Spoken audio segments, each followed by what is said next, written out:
see you.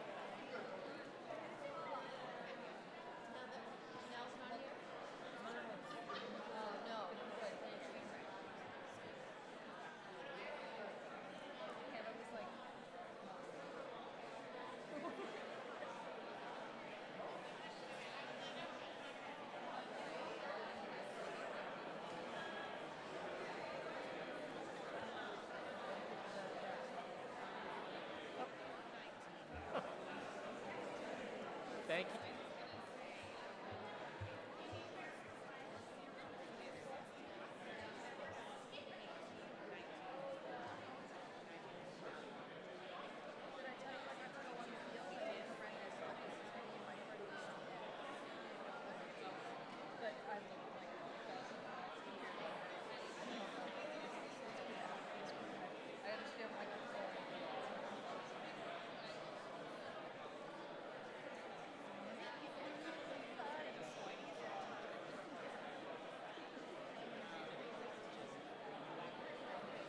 If I could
Good evening. Please come in and find your way to a seat.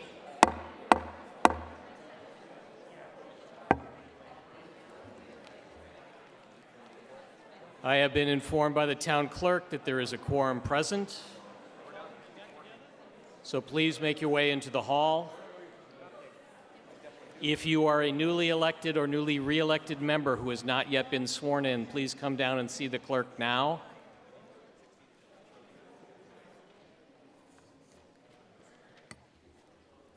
Thank you. First, a piece of housekeeping.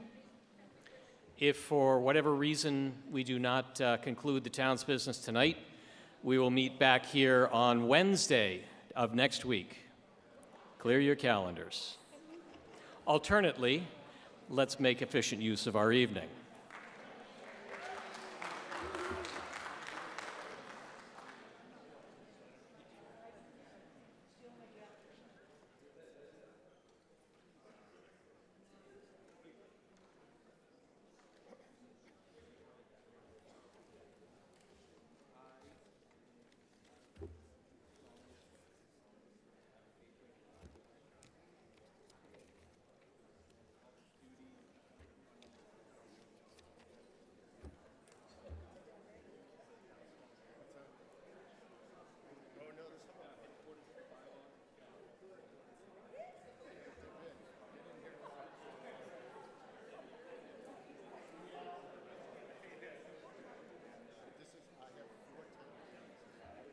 Welcome. All right, those of you who feel the need, please rise and join me in swearing our allegiance to the flag of this country. I pledge allegiance to the flag of the United States of America and to the republic for which it stands, one nation, indivisible, with liberty and justice for all. Thank you very much.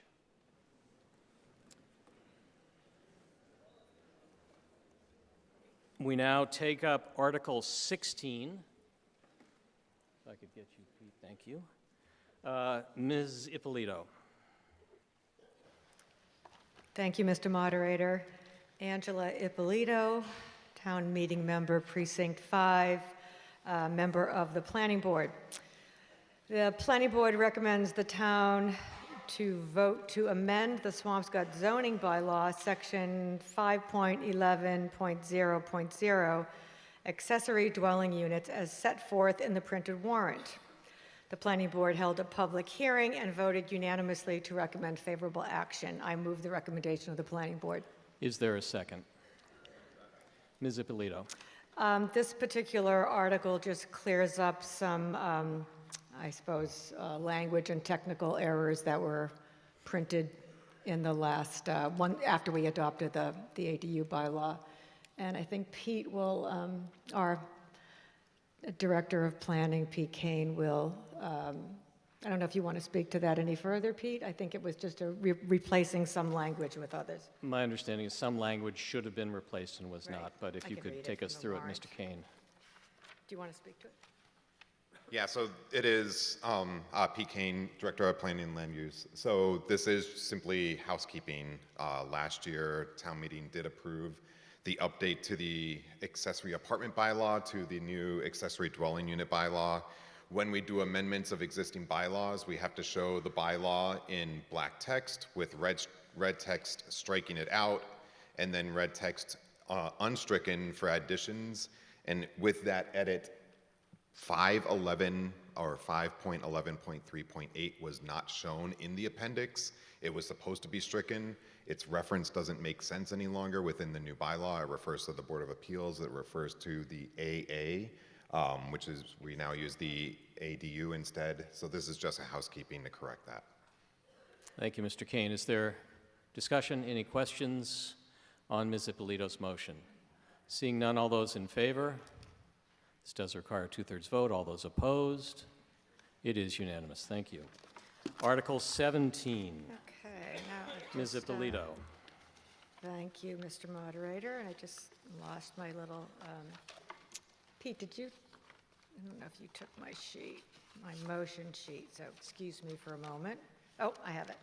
Sorry about that. Article 17, liquor establishments.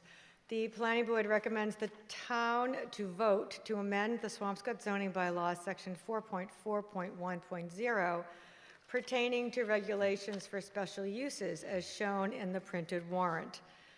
The Planning Board held a public hearing and voted unanimously to recommend favorable action. I move the recommendation of the Planning Board. Is there a second? Ms. Ippolito.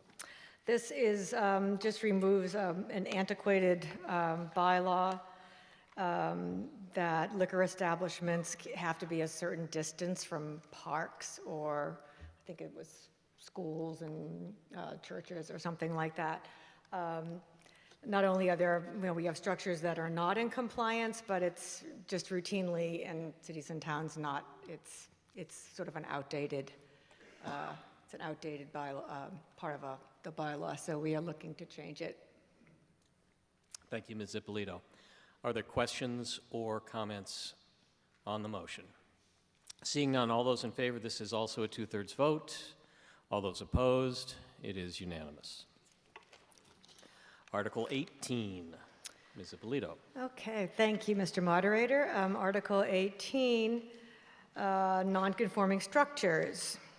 The Planning Board recommends the town vote to amend the Swampscott zoning bylaw, section 2.2.7.3, pertaining to regulations for non-conforming single and two-family structures, residences, as set forth in Appendix B of the printed warrant. The Planning Board held a public hearing and voted unanimously to recommend favorable action. I move the recommendation of the Planning Board. Is there a second? Ms. Ippolito. This bylaw essentially relates to the granting of dimensional special permits for pre-existing non-conforming single and two-family homes, structures. And I'm going to ask our Director of Planning, Pete Kane, to give you some details on that. Mr. Kane. Okay, So this section of the bylaw is a little bit difficult to understand, but generally the idea here is the amendment is trying to clarify the process as it relates to additions to single and two-family homes when they are non-conforming. And so what does non-conforming mean? It means that it's a home that is on a property that is either undersized, doesn't have enough frontage, meaning the length of its property along the right-of-way, or the home itself is within a setback because it was built conformance at one time, but then the zoning bylaw changed, and now the home is no longer in compliance. And that refers specifically to building height, setback, or coverage limitations. That's the amount of property or land that the house covers. This is the current bylaw. I don't know if anybody's read the current bylaw, but it's pretty arduous. Essentially what it goes into is it states that in a situation where a property owner who owns a single or two-family home that wants to make an addition and they are a non-conforming instance, they have to look at these two situations. If the building inspector, based on their request to make that addition, makes a determination that it either is going to exacerbate the nonconformance, or one of the problems that we do have in our bylaw is it has a limitation that says if the addition is going to be more than 15% of the square footage of the home. If you have a 1,200 square foot home and you want to do 200 square feet of an addition, you suddenly have gone over 15%. So essentially, a lot of additions on pretty modest size homes trigger this 15%. What does that mean? It means that essentially any of the requests to make modifications to these single and two family homes have to then get forced to a zoning board review. The other issue with the bylaw is that beyond it being confusing, is it conflicts with MGL. Mass General Law, Section 6 grants protections for homes in this particular situation, acknowledging the fact that zoning bylaws do change and that homes can't magically be moved, can't magically get additional land when you can't add land without taking it from somebody else. So there is a protection in the state law, but our bylaw conflicts with that. So the revision that we're doing here essentially creates two use cases. The first case is Part A, when the applicant is looking to make that addition, so long as the addition itself is compliant, that the addition that you're making is within the setback, within the height limitation, within the coverage limitation, the building inspector can give you that building permit to do it. If it is not within those limitations, if it is not abiding by the law, then it will move to the zoning board. Here's a quick example. An undersized lot on the left-hand side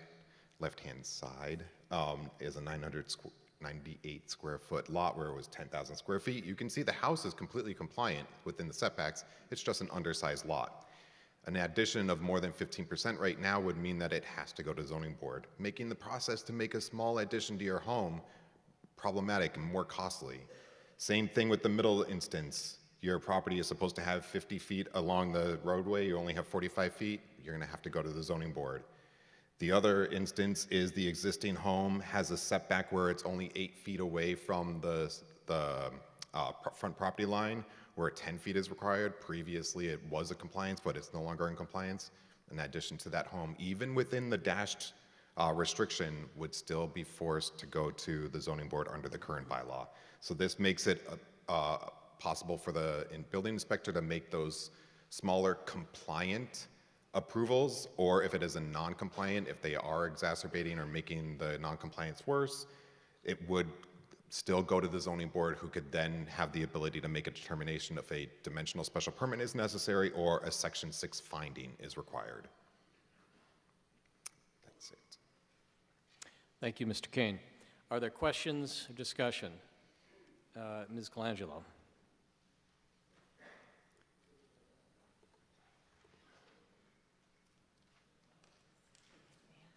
Good evening, Lisa Carangelo, Precinct 4 Town Meeting Member, lifelong Swampscott resident who's been through this process for a Zoning Board of Appeals meeting. If we go with this, would there be any limit to the size of that addition, if you will, to these non-conforming structures? We had 15% before. Yes, so the limitation would still be 800 square feet because an 800 square foot addition automatically then forces a requirement for a site plan special permit. So there is a limit that you can, as long as you're under that 800 square feet, you wouldn't require the special permit, so long as you're compliant with the setbacks and the heights. Okay, Thank you, Mr. Kane. thank you. Further discussion on this side, in the middle. Mr. Demento.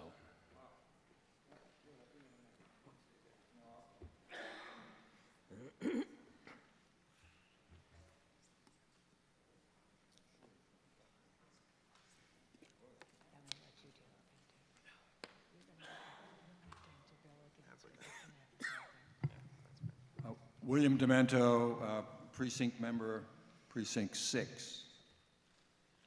I rise in opposition to this because of one word.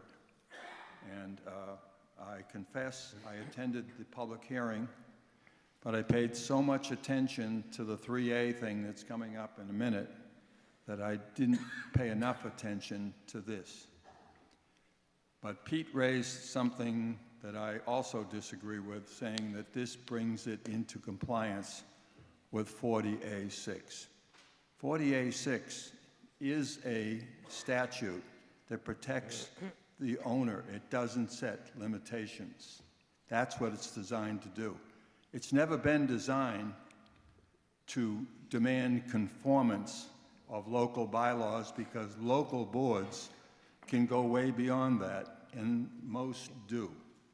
My problem is, I believe since 2009, the bylaw has said that anyone, for instance, somewhere in the A3 district, Borough Street, that area, with under 10,000 square feet, can rip their house down and construct a new house. And they can do that under the 2009 amendment that was allowed for the first time in this town since zoning was brought here in 1923. But now, those people can rip that down wherever the footprint of their house is and build a new house. Take that third example and expand it to all the limitations or beyond the limitations. Let's say it's one of those houses that has 7.5 feet on each side, which is the side yard requirement. You can tear that house down and build a brand new one without the protections that the Zoning Board of Appeals offers through a special permit? That's wrong. We are adopting what I consider the most liberal bylaw in the state because of that word reconstruction. I know what the word reconstruction means. I've tried cases on that. And I forgot to say, Mr. Moderator, I'm a long since retired attorney representing nobody. But this is what I did, this sort of thing, so I think I still have some brain cells that deal with it. I think it's very bad to leave that word reconstruction in there. Some of these other things are fine. I don't have a problem with people doing that. The question that Lisa raised about the limitations, that 800 square feet, that can be on one floor. You're going to end up on a lot of 5,000 feet with 80% lot coverage before you're through because it was there. And you can tear that house down and build a new one. And it's been done in the town since 2009. There are 3 that I know of.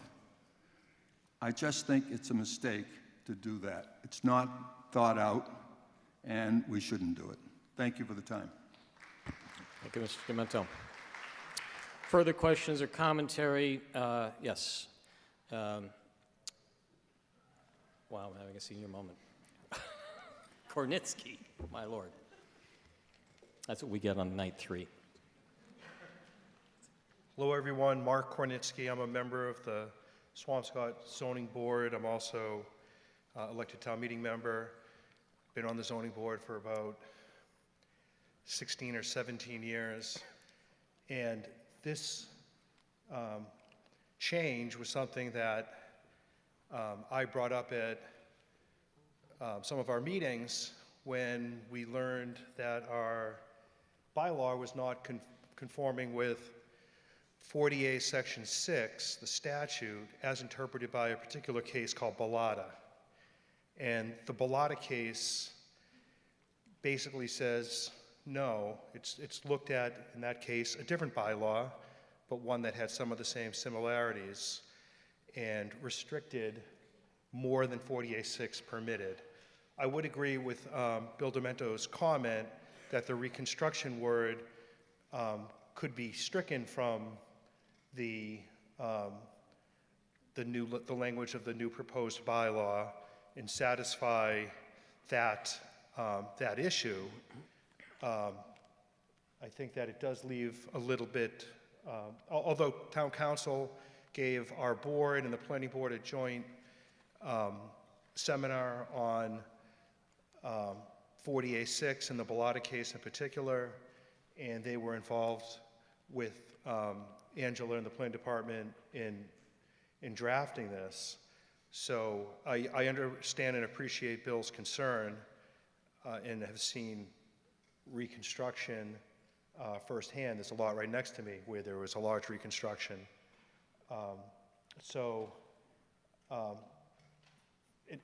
One last piece is, in terms of those three scenarios you saw, the conforming changes under 48.6, if someone has a lot that is non-conforming because of frontage or side yard setback, those are always going to be allowed. The interesting thing about Bellata is when you have a non-conformity, like shown in that third picture, you can make conforming changes. So arguably somebody who doesn't have, has the non-conforming lot triggered, triggers the analysis to, in this case, the building inspector, who would be making a finding that they are conforming changes. And what we've had happening at our zoning board is all of these petitions that have been coming before us have resulted in us making the finding, and we're not going to deny it. If they're conforming changes, it's something the building inspector could determine, and it's costing residents in terms of time, money, for things that we're just going to end up allowing because our hands are tied by this Bellata case. So the only thing I could see as a concern may be the reconstruction language, but I defer to Angela and Pete on that. Thank you. Thank you, Mr. Kronitsky. Ms. Dreven, then Mr. Kraft. This is just a process question, two questions. One is, the lights going up and down are kind of hard on me, and I wonder if we could just leave them on, because we can see the screen quite well, even when they're on. I'll take that as a point of personal privilege and ask for a sense of the meeting. Would you prefer to have the lights stay as they are now? All those in favor? Thank you. Mr. Gillette, if you can help with the team. My second question is, for those of us not entirely familiar with the language of zoning, when we talk about non-conforming structures and things like that, and the example number 3, that was helpful, but I'm wondering if a specific example of what it would look like on an actual house could be described so we understand. So is something like a conforming addition to the third picture there, would it be something that's built on the back because that lot area is still okay to use? You couldn't put something on the front of the house because it's non-conforming because it's less than the 10-foot setback. But on the back, it could only be up to that dashed line. Up That to the dashed dash line line. represents a setback. Yeah. Okay, so that's what For this that example. means. Right. Okay, Right. thank you. Thank you, Can't Ms. do anything to worsen the nonconformity. So it's already, it's already too close to the street on that number 3. So if you wanted to make an addition that drew it even closer to the street, you would not be allowed to do that. Thank you. Mr. Kraft.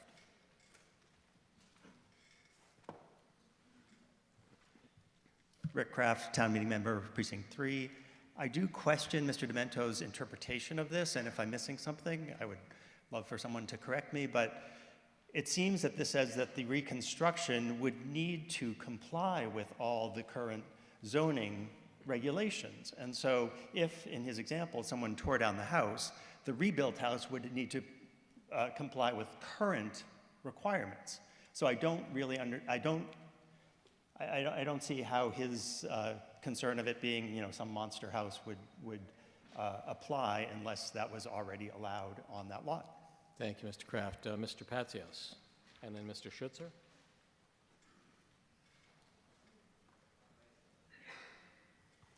Charlie Patsios, Precinct 5. This is what I see here. This doesn't concern the big lots in an A1 or an A2. It's an A3. It's the little lots in town. It's where most of the folks live. And my first house on Greenwood Avenue was a 5,000 square foot lot. And most of our homes are non-conforming. Very few are conforming. So if you already own your home and you're in one of these small lots and you can't afford to go to a bigger house, but you already own your home and you want to rebuild it or you want to modify it, this is the vehicle that lets the folks in Swampscott stay in Swampscott and make their home a little bigger if they've got a growing family. This is a good thing. This is what I hoped had happened a long time ago for most all of us. There isn't a thing in here, reconstruction. I have great respect for Bill. I sit next to him and we disagree all the time. And I'm going to hand an amendment for Bill, which is exactly the opposite of what I'm speaking on, because I respect him. I don't agree with him. If you have a home and you have a growing family and you want to expand your home and you don't want to hire an attorney and you have an architect, you can go in front of the building inspector and get a permit to start the construction. You're not going to get gray hairs in front of the ZBA and two lawyers, no disrespect to either lawyer, but they're lawyers. We're not. This is something for us. And I can't find anything wrong with it. So we can talk about this for a long time, but I think it's a great thing for everybody. And now, Bill, I'm going to give him your... Could you just state your amendment, please? Or I should read it. There is a motion from Mr. Demento, apparently, to strike the words reconstruction from the bylaw amendment found in Appendix B. It occurs 18 times, of which it would appear that 7 are not to be stricken, and the remaining are in there. I'm sorry, 7, 8, 9, 10 are not to be stricken, and 8 are to be stricken. Mr. Moderator? One moment first. Is there a second to this amendment? I welcome the person making the motion to speak to his motion.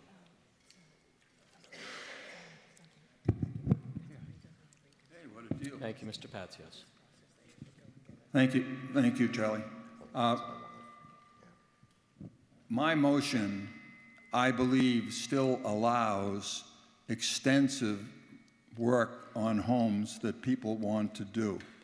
There is one aspect of that I really want to respond to Mr. Kraft, because the point in the third, can we put that thing with the 3, the house, you'll see, invades the front yard. Imagine some of the houses in the A3 district, for instance, Burrell Street or any one of those.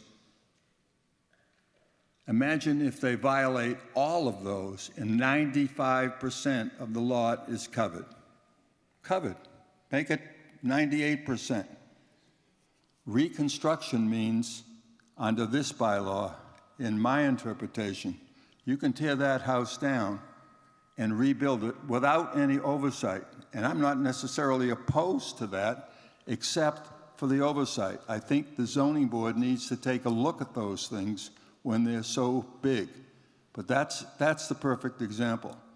But I don't want to belabor the point because I think I've explained what reconstruction means.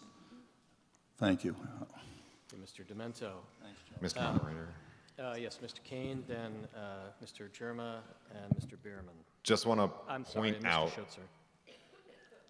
item A, number 1, alteration, extension, reconstruction, or change to a structure located on a lot with insufficient area which complies with all current setback, yard, building coverage, and building height requirements. Item 2, alteration, extension, reconstruction, or change to a structure located on a lot with insufficient frontage which complies with all current setback, yard, building coverage, and building height requirements. And or item 3, alteration, extension, reconstruction, or change to a structure which encroaches upon one or more required yard or setback areas where the alteration, the printed bylaw has it correct, but alteration will comply with all current setback, yard, building coverage, and building height requirements. What this means is, if there is a reconstruction under the proposal that is referred to, the reconstruction must comply with the dimensional restrictions, meaning the setbacks, meaning the building coverage limitation, meaning the open space requirement. It does allow for reconstruction on an insufficient lot or a lot that does not have the frontage. That's my one point, is just to clarify that it does say that the reconstruction or the alteration or the addition, they must comply, otherwise it has to go to the zoning board. If the body does decide to move forward with the motion, I do ask a clarifying question. If we are to strike out reconstruction, are you striking it out from the bylaw entirely in 2273, or simply in items number 1, 2, and 3, and leaving it in number 2? Because a reconstruction should still go to the zoning board, even if it's not going to be compliant. Okay. Council, did you follow? Mr. Kane, could you confer with council? He would accept that friendly amendment. Thank you.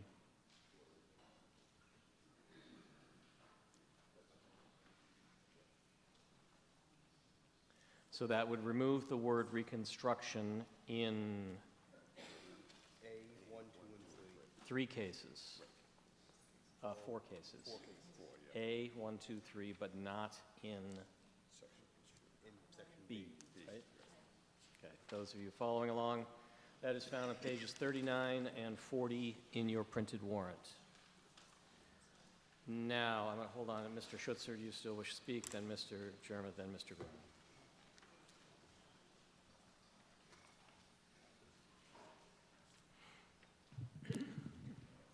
Good evening. My name is Ken Schutzer. I'm an attorney. I don't currently have any cases that specifically deal with the issue that we're discussing this evening, but I do have cases that are currently pending before the Board of Appeals.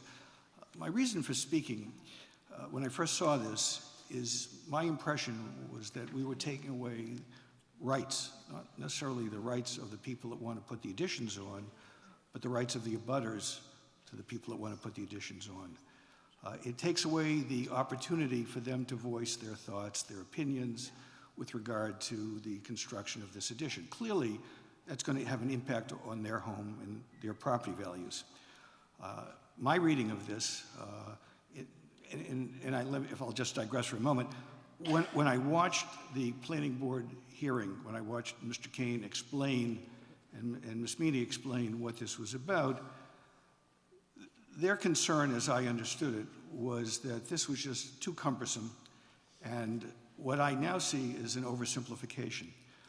I would indicate that I was privy to the design of this particular bylaw about 25 years ago when we made a major change in the zoning bylaw. I'm not aware in those years, and obviously since 2009, when the specific issue that Mr. Demento alluded to, there haven't been appeals on this issue. Now, what brings it, I believe, to the attention of Mr. Kane and Mr. Korninski is the Bellotta decision that was earlier referenced. I would just say this.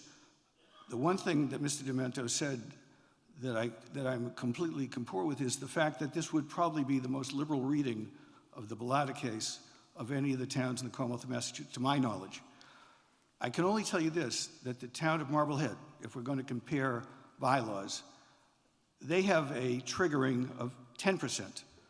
So if you want to go in Marblehead and you want to put over a 10% increase in the size of your home, you go before the Board of Appeals. That's not such a bad thing. Why? Because it invites the opportunity to have discussion.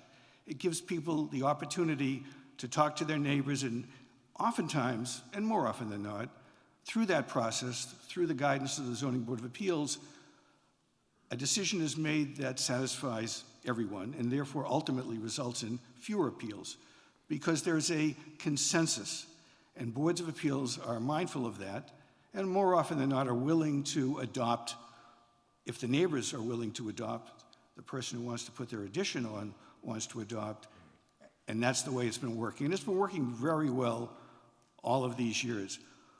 I see this bylaw, this oversimplification, is taking away those neighbors' opportunity to intervene in the process. Now, granted, there is a drawback if you are the person who wants to put the addition on. You're delayed. You have to get a site plan so everybody can see what you're doing, not just the building inspector, and that has nothing to do with the building inspector. I just want the process, you know, and the word transparency just has such a wonderful ring to it these days. Have an opportunity, if you want to speak on it at the Board of Appeals, there's a forum to do that. Because the only other forum would be that you'd have to sue the building inspector on his earlier determination that it in fact applies. So that was my primary concern, and I expressed that this morning. I actually had an opportunity to talk to Mr. Kane, Ms. Meany, and Ms. Galaska. I expressed my concern. I guess they thought that I was overly concerned, and maybe I shouldn't be. I think it's concerning to all of you. The other thing that I noted was, and I brought this to their attention as well, I didn't want this process to be what happened in the past where people feel like they weren't told in advance, they didn't know I was going to be speaking on the issue. They eliminated the word open space. Open space is an important concept. When you fill out an application for a zoning hearing, there's a matrix. You've got to fill in your frontage, your side yard, your rear yard, lot coverage, and open space. They want to ensure that you don't cover your entire lot. And that would also include paving. But for some reason, and I was told that I shouldn't be overly concerned about that because the word yard means open space, and I would clearly take exception to that because we have definitions in our bylaw, and those definitions clearly identify yard, and they clearly identify open space, and they are two different things. I think this is a good intention here. I just think that this rush to judgment, this imperative that we act on something that hasn't been entirely vetted. Mr. Demento brought up a point. I think there's some other points to be brought up. I think the most important aspect, and I'll just reiterate it one more time, is I don't want to take the neighborhood involvement out of the process. I also think it's important that we have some percentage. 15 was ours, Marblehead is still 10. Marblehead isn't changing the zoning bylaw, nor are a lot of other towns. But that is a definitive objective standard. It's a number. And when you want to increase it over that 15%, it triggers review. I think that's a good thing. I think review is a wonderful thing. I think review gives people an opportunity to speak to each other. And I don't see the necessity of doing this tonight. I would respectfully ask that this motion be indefinitely postponed. I think the intent is good. I think ultimately it can be simplified, but I surely don't want it to be oversimplified. And that's my view. And I thank you for your time.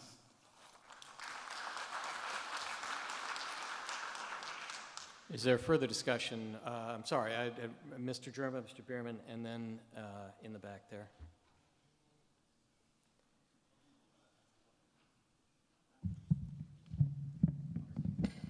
Good evening.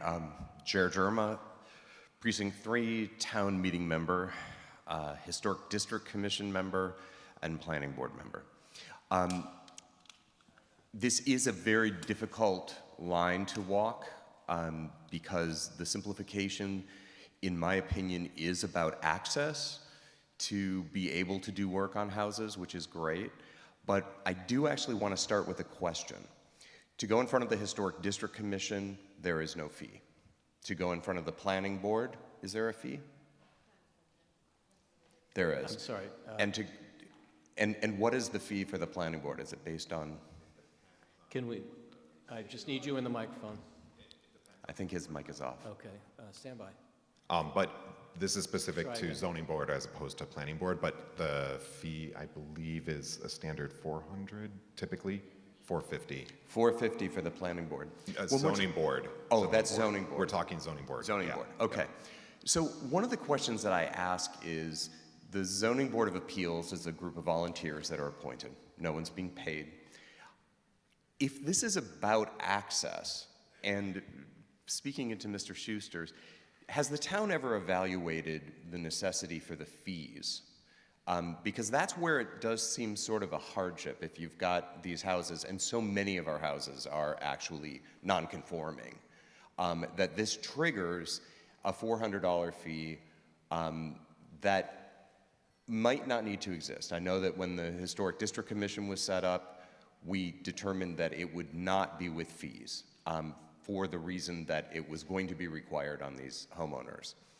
So that was just a statement. I know this isn't the place that the fee comes in, but I know for access that's important. I do agree with Mr. Demento on the reconstruction here. New England has a bit of this problem. Swampscott doesn't have it as much as many towns.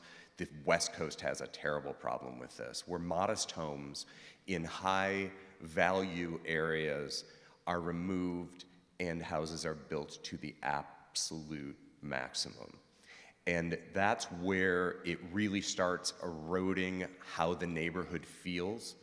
And it can really start unwinding a neighborhood. So having input when something is being torn down and then built out. Now keep in mind, can you go to the second slide? When you're dealing with setbacks, you can even see in this example, there's a lot bigger house that can go on these lots. But if every neighboring house is more modest, that's really impacting the neighborhood. And it's really good to have the neighbors involved in that conversation. And it might not be that they can't build as big of a house, but maybe there would be moves made by the architect that would reduce the scale, the feeling of the scale of the house, so it's still relating to the neighbors. So I do think simplification is good. The reconstruction, so there's a level of control, I think would be very important in this when it comes to the possibility of removing reconstruction if we did want to move this forward tonight. Thank you. Thank you, Mr. Jerma. Mr. Bierman has demurred, sir.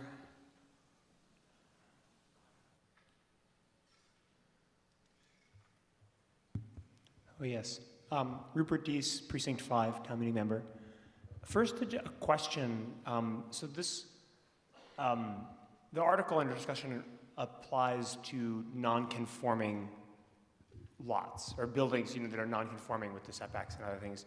But it seems to me that we're now talking about a much more general thing of trying to encourage discussion between neighbors for, making additions or changes to their homes. And I just wanted to ask a sort of a clarifying question about, if you're conforming with all the requirements and you want to say, make your house significantly larger in a way that would still conform, at what point would you trigger, some kind of conversation with, I guess it's the zoning board that we're talking about? I don't know. So So the question, Mr. Kane, 1 second. So you're asking if you are in a conforming structure. This bylaw, Right, yes, this bylaw does not address that at all. No, I understand, but I think And I'm happy to pursue that conversation elsewhere, but I need to stick to what we're discussing tonight. No, I do okay. think the access is a great question. The question of letting neighbors have a say in terms of non-conforming structures is what we're talking about. Access, they would certainly have probably need for fewer lawyers if it were determined by the building inspector. Sorry, so then concisely, I guess I think that, I think the concerns being discussed by fellow town meeting members are valid, but I'd just urge people to consider that making things simpler is generally good and, kind of we should be talking to our neighbors without being, shepherded through formal processes. I think that this article is probably a good thing for us to pass. Thank you. Thank you. I'd encourage any more debate on striking the word reconstruction, however that is interpreted by the person making the motion versus the town council. So I've got Mr. Perry.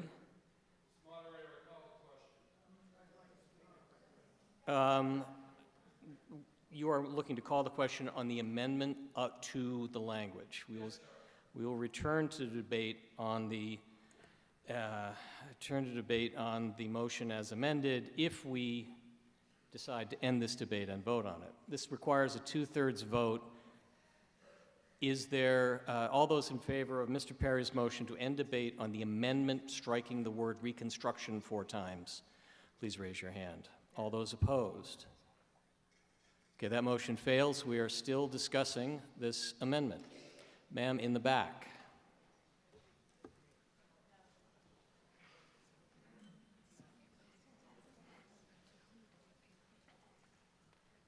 Hi, Shauna Delano, Precinct 2, Town Meeting Member. Just a very quick question. Does this only apply to additions, or does the term reconstruction apply if somebody's house was damaged in a storm and they needed to reconstruct something? Would striking it cause difficulty for them to do that work? Well, I can ask Mr. Kane his opinion, but I will also inquire of town council. Mr. Kane.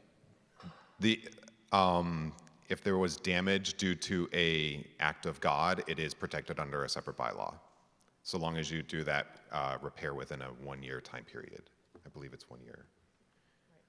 Thank you, Mr. Kane. Yes. Just trying to find folks who haven't spoken yet. I do see Mr. Patsios and Ms. Carangelo. Yes, ma'am.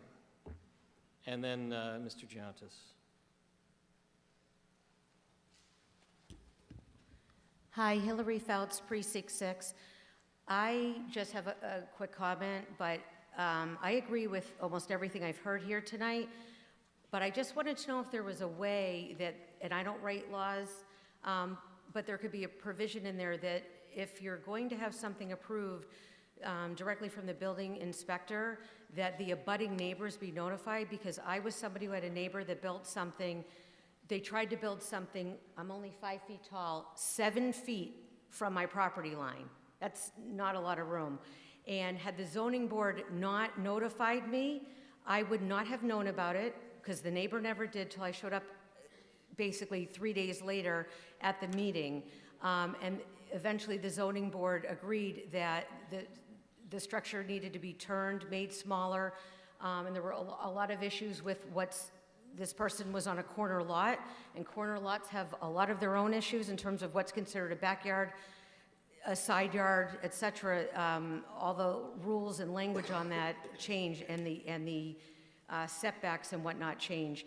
So I just didn't know, again, I agree with everything I've heard tonight, but if there's a way that if you're going to be, if your neighbors, if somebody wants to do something, the people that truly abut that property, shouldn't there be a 30-day notification, a 2-week notification, something in writing that you're told? And there may be in there, I don't know. That was my only concern and hope. Thank you, Ms. Fouts. So I'm just going to take a moment and restate my comments from the top of the evening. We do have Wednesday of next week reserved.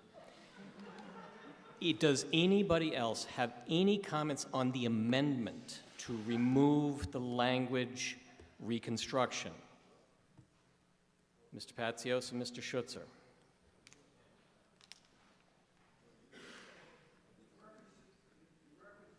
Wait, please.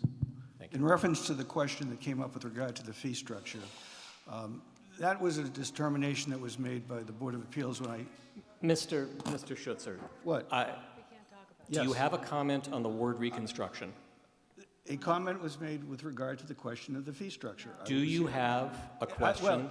We will come to this entire body. I would like to get through this amendment. If you are not speaking to this amendment, you are out of order. Please take a seat.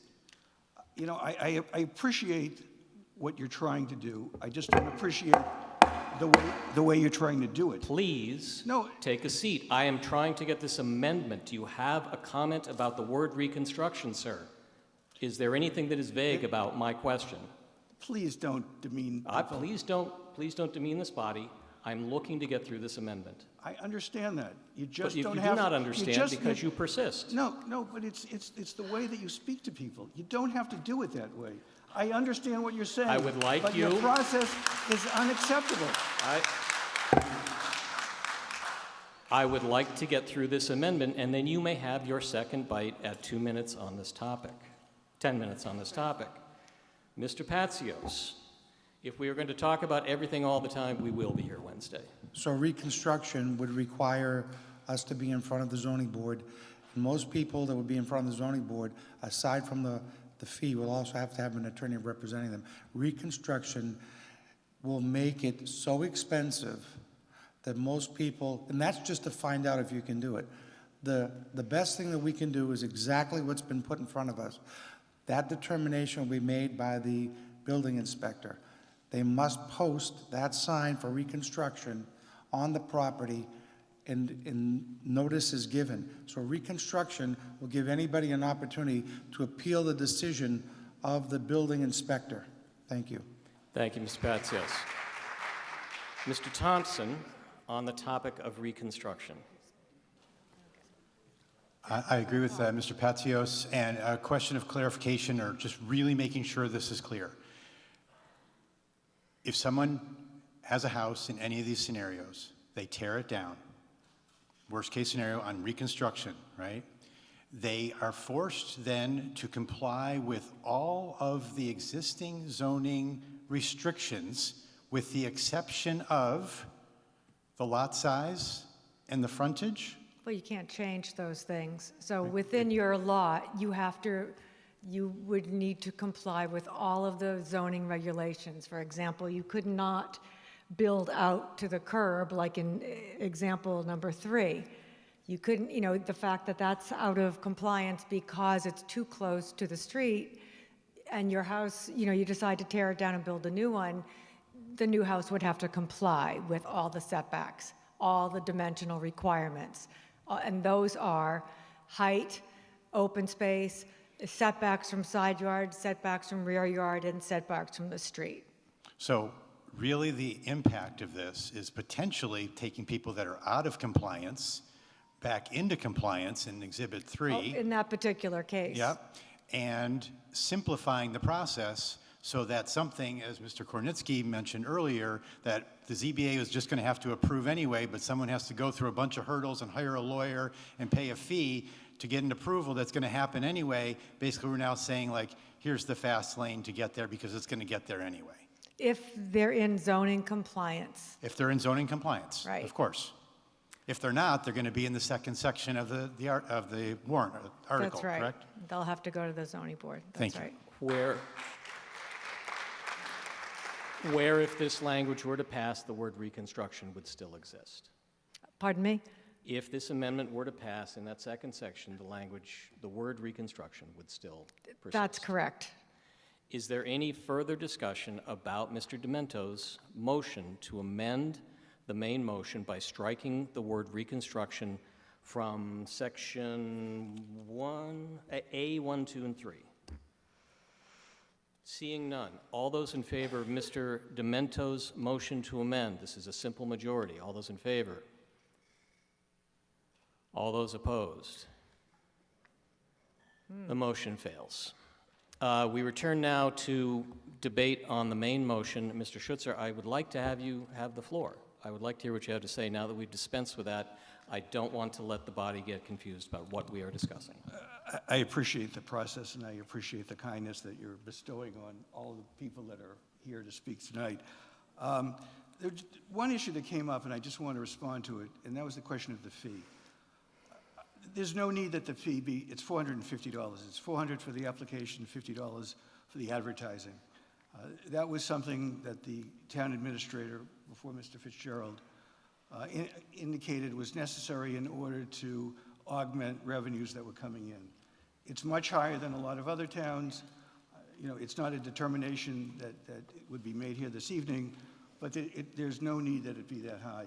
If in fact it would encourage more applications, then I think it's a good thing to reduce it. The other two things I just wanted to bring up, and I neglected to do it at the first go-around, was there's a suggestion that was made when I was talking to Mr. Kane and Ms. Meany that I shouldn't be as concerned because if there is in fact an addition over 800 square feet, then it would go before the planning board under what's referred to as a site plan special permit.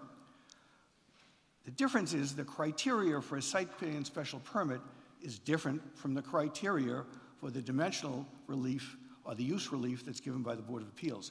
So it's a different board, different sets of standards. The planning board standards are a lot more obtuse. I think the Board of Appeals have much clearer definitions of their responsibilities, both to the abutter as well as the applicant.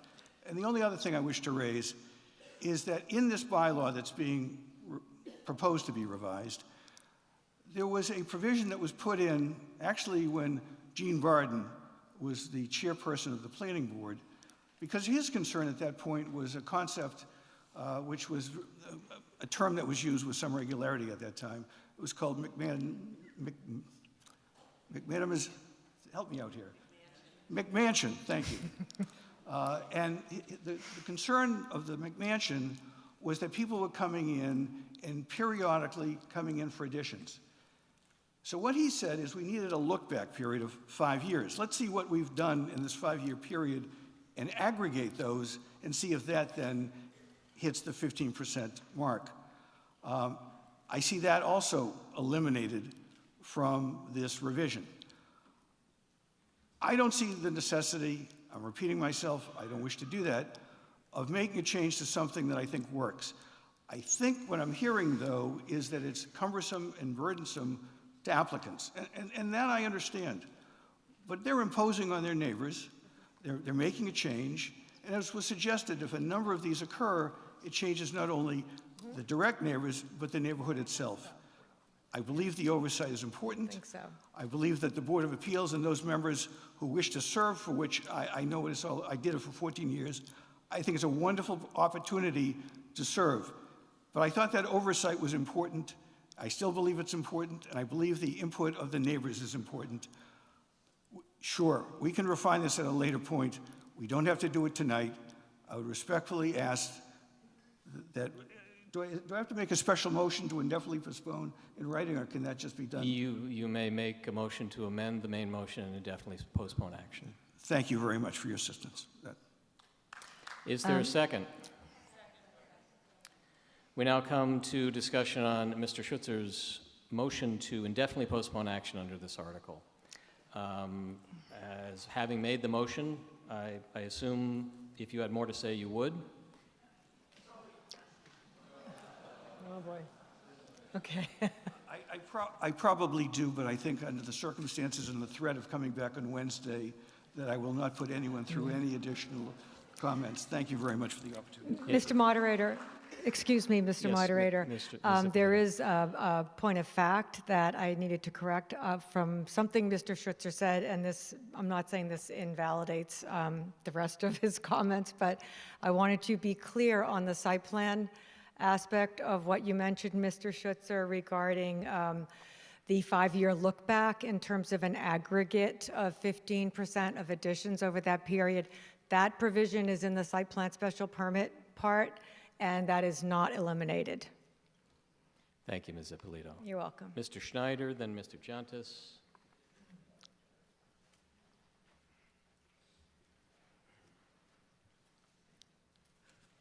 Eric Schneider, town meeting member, precinct 5. I am also a lawyer, don't represent anyone here or in town. And usually when lawyers don't like to make things simpler, because when things are simpler, there's less work and less fees. That said, if we could switch to the, so I stand in opposition of Mr. Schutz's motion to indefinitely postpone it, and wanted to point out that, you know, if this were, want to clarify if this were conforming structures, then someone could change and add and do an addition to their house within the dotted lines without going before the zoning board of appeals. So what this amendment is doing is, but for being an undersized lot, or but for not having sufficient frontage, or but for having, encroaching on one of the setbacks, you're doing what anyone else in town could already do without going in front of the zoning board of appeals. That's right. And in the event that an addition was being made in excess of 800 square feet, and/or a reconstruction was proposed that was 3,000 square feet or over, it would have to come to the planning board for site plan special permit. Thank you. Thank you, You're Mr. Schneider. Mr. Giantis, and Ms. Carangelo, you had your hand up before. I don't know if that was on the amendment. Okay, thank you. Mr. Giantis. Thank you, Mr. Moderator. John Giantis, Precinct 4. I support this motion to indefinitely postpone. I can't believe I'm saying this, but I actually attended that same planning board hearing that Mr. Schutzer was referring to. And I attended because I wanted to ask pretty much that same question, which I did ask, which was there any mechanism under this proposed bylaw where an abutter could raise concerns if there was an issue that they might have? And I guess my takeaway was sort of, but only if it triggered into that second category. If it was in that first one, then there would be no way to voice a concern. And that's really where my issue with this proposal is that there's really no avenue as a neighbor or a abutter. This is not about talking to your neighbor. Just very quickly, my own personal experience, we had a house right next door to us change hands a few years ago. The purchasers were out-of-towners. They never intended to live there. They were going to rent it out, which has now become an Airbnb. And we only had an avenue, thank goodness we did, to go to the ZBA multiple times and protest some of the proposals that they were intending to make. One was a rooftop deck that would have looked right down into our yard with 2 teenage girls. So we fought that. The deck went away, but we never would have had that opportunity under this proposal, I think. So again, I agree with a lot of what Mr. Schutzer said about being able to have a pathway to voice your concerns. That's going to go away here. And I support the motion here to indefinitely postpone until this can be more narrowly defined. I agree it's overly broad as it's written. It should be more narrowly defined. We don't need to be the outlier here in Massachusetts. We should be doing what we've always done here in Swampscott, which was give folks a pathway to voice their concerns, not keep them out of the process. Thank you. Thank you, Mr. Giantis. Further discussion on Mr. Schutzer's amendment. This would, if passed, end debate and discussion of this article, and we'll move on to Article 19. In the back. Hi, Heather Roman, Precinct 5, Town Meeting Member, Chair of the Zoning Board of Appeals, and hater of public speaking. But I just wanted to kind of say how this works in practice. People come to the zoning board, they're building a completely conforming addition. If you have a completely conforming lot, you would never see us. But because your lot is a few hundred feet undersized, you're building a completely conforming addition, you have to pay $450 to come to see us. You have to prepare paperwork that might be more costly to come see us. You many times may feel the pressure to hire an attorney to come see us. And you are delaying your project by at least a month to come see us. And what do? We don't even issue you a special permit. We issue you a finding that says you don't need one, because the state statute, Belalta case is settled law, and our zoning bylaw goes too far. So I stand in opposition of indefinite postponement. Thank you. Thank you, Ms. Roman. Further discussion on Mr. Schutzer's amendment to indefinitely postpone action on this article. Mr. Deese again. Sorry, and I apologize if my point earlier was unclear. Rupert Deese, Precinct 5. Yeah, I guess I just would comment on the motion to indefinitely postpone that it seems the points being raised in favor of indefinite postponement are applicable to any additions or improvements that someone might make to their home. And so really that the scope that indefinitely postponing this affects is very narrow. It's limited only to non-conforming lots. So I guess this seems to me to be a process improvement. The concerns that are being raised in favor of indefinite postponement have more to do with, how we handle people improving their homes more broadly in town.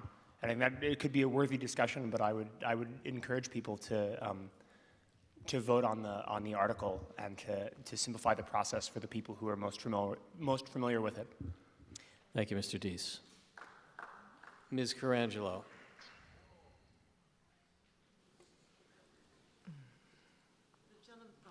Lisa Carangelo, Precinct 4. The gentleman that just spoke made it sound like this is not a very common thing in Swampscott, but I would love a number for how many house lots there are and what percentage or number are non-conforming. I'm not sure if that number exists. Mr. Kane, do you have an estimation thereof? It is a good amount of property that, it is a good amount of properties that are non-conforming. I don't have an explicit number. I would say in the older part of the town, towards the Lynn line, is where the majority of the non-conforming lots are. Thank you, Mr. Kane. Could you hazard a guess? Do you think it's more or less than 50%? I think it's probably more. I think it's more. I think it's way more. Yeah, I would say that it's at least 50%. Thank you. Yeah, Yeah. It affects a lot of us, actually. Thank you. I think Ms. so. Carangelo. In the back, Mr. Mizzucci, I think. Hi, Peter Masucci, town meeting member, Precinct 5. It does affect a lot of properties here, but I think the point is that the end result is the same. If you're going if you have a non-conforming lot and you're going in front of the zoning board, if you're making changes that are conforming, they're going to pass it through. So it's as the point was made there, this is to make the process simpler, and I really feel like if we postpone this, the time that we've just spent here is going to happen once again down the road because we're just running in circles. And just quite frankly, and I do respect everyone's opinion, I do feel like the major opposition to this, someone has a conflict of interest in having more things go to the zoning board. And I just think everyone should be kind of clear that it doesn't matter how many people are going to be going to the zoning board. They can only control so much. That if it is conforming, it's going to get passed. And all the things that have been listed here, the cost, the time, and the delay is going to be suffered still. So I think we should end this discussion, and I think we should vote on this today. If you don't want to vote for it, don't vote for it. But I think we should get through this and not postpone it. There's no more information I think that we're going to really get. Thank you. Thank you, Mr. Mizzucci. Any further comments or questions on Mr. Schutzer's amendment to indefinitely postpone? Seeing none, all those in favor of the motion to amend by indefinitely postponing, please raise your hand. All those opposed? The motion fails. We continue now with discussion of the original main motion. Is there further discussion on Ms. Ippolito's original motion? Seeing none, this does require a 2/3 vote. All those in favor of Ms. Ippolito's motion, please raise your hand. All those opposed? The motion carries. Article 19. Article Sorry, 19. carries by 2/3. Yes, thank you. Sorry. Okay. Article 19, Ms. Ippolito. Thank you, Mr. Moderator. Article 19, MBTA zoning. Chapter 40A, Section 3A. To see if the town will vote to amend the Swampscott zoning bylaw. And, the planning board recommends that the town vote to amend the Swampscott zoning bylaw and zoning map to add and establish a new overlay district, being the MBTA Communities Multifamily Overlay District, and make related amendments to allow for as-of-right multifamily and mixed-use development in transit-oriented specific locations as set forth in Appendices C and D of the printed warrant, and to renumber the table of contents and zoning bylaw accordingly, all as set forth in the printed warrant, with the exception of Section 5, amend the zoning bylaw Article 6 definitions in Appendix C, page 48, which shall be referred back to the Planning Board for further study. The Planning Board has determined this overlay area as an eligible location. The Planning Board held a public hearing and voted unanimously to recommend favorable action. I move the recommendation of the Planning Board. Is there a second? Ms. Ippolito, before you proceed, can you just elaborate on the eligible location? The eligible location of the zones that I mentioned are essentially they're within a half mile of the rail station, which was one of the requirements. At least 20% of our required gross area for the town of Swampscott, which was 50 acres, had to be, at least 20% of that had to be within 1/2 mile of our rail station.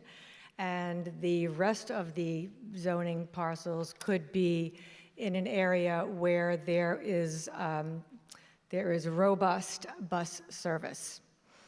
And that is why you can walk to the bus and there's robust service. The language eligible location is a requirement. That's one of the requirements. There are many requirements actually set in the MBTA zoning regulations, but the location is the amount of land and where it has to be is something that is set forth in the regulations promulgated by the state. Thank you. It's a special term of art, not just, hey, we think it's eligible. No, we didn't decide that. Thank you. Ms. Ippolito, please proceed. So we're going to discuss this in probably two parts. What I'd like to do first is ask that our Director of Planning, Pete Kane, go through a presentation that lays out all the technical aspects of the zoning. And when he's finished with that, I'd like to engage, I'd like to speak a little bit as to our view on this law and engage this entire body in a discussion on what's happening. There has been a lot of talk. There are a lot of opinions about this, and I think this is the forum for us to talk about it and see what we want to do as a community. So, with that being said, I'd like to turn it over to Pete. Thank you, Mr. Kane. Thank you, Mr. Moderator. So, Article 19, this pertains to amending the zoning bylaw for Swampscott by adopting the MBTA community's multifamily overlay zone. As an MBTA community, a community that is serviced by the MBTA, we are required to provide for zoning districts that allow multifamily use as of right. So based on the fact that we are a commuter rail serviced community, the table on the screen shows you what our requirements are and how we're meeting those requirements based on the bylaw that is proposed. There is a density requirement by the state that there needs to be a minimum of 15 units per acre by right. We've established 35 within one particular overlay area, which is the Essex Street overlay, and then 25 units in the Vinden Square overlay.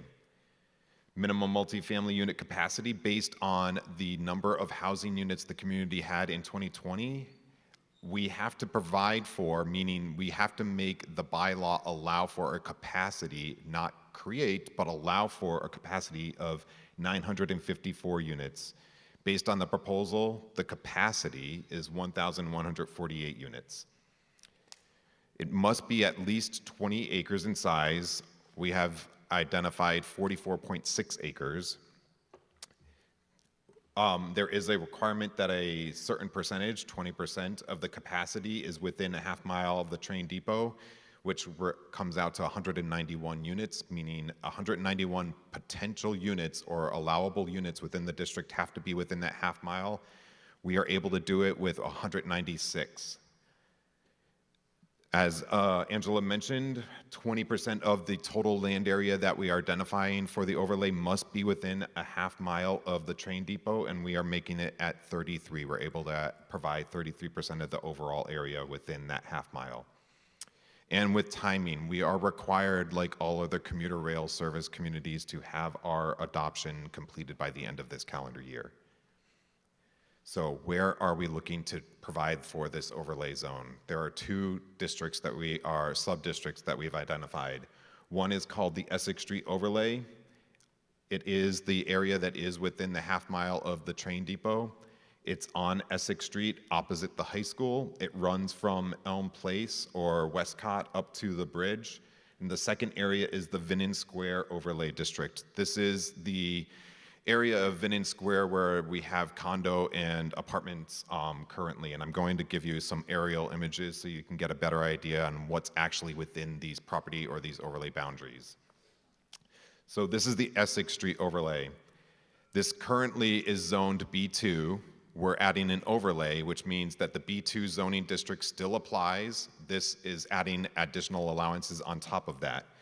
As you can see highlighted in orange, all of the properties that are within the proposed area include the Westcott, which was previously known as Elm Place, Burke Tumbling Academy, Swamp Fitness, Paradise Self-Storage. There are professional offices to the northeast of Swamp Fitness, Renzo's Pizza and the Golf Station, Swampscott Collision, additional professional offices, and then there is a single residence at the end of that street.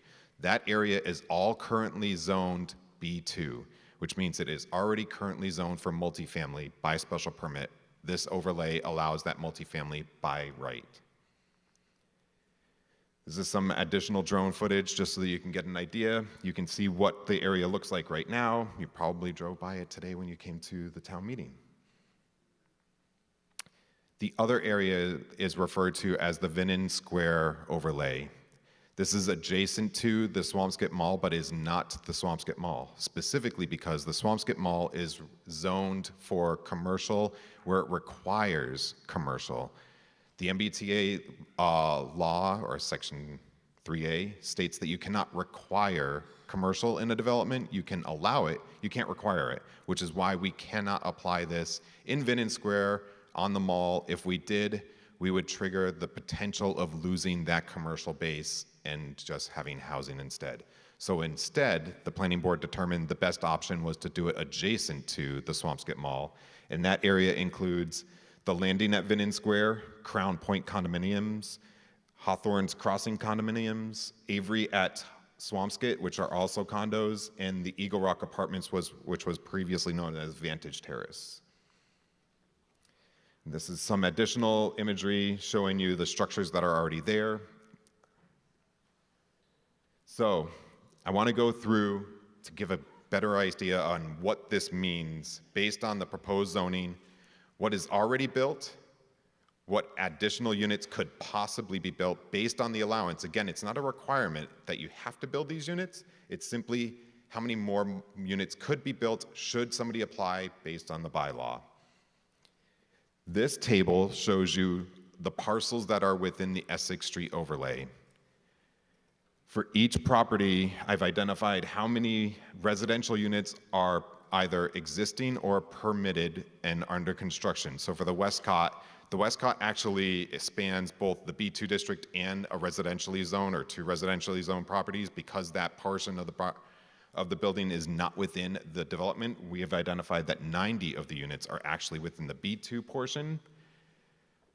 The unit capacity for that parcel, based on the parcel size and the setback requirements under our bylaw that we are proposing, means that it would have actually only been allowed 54 units on that parcel as opposed to the permitted 90 units. So it was a net change of 34. So if somebody down the road were to propose redevelopment of the Westcott, it would only be able to build 56 units.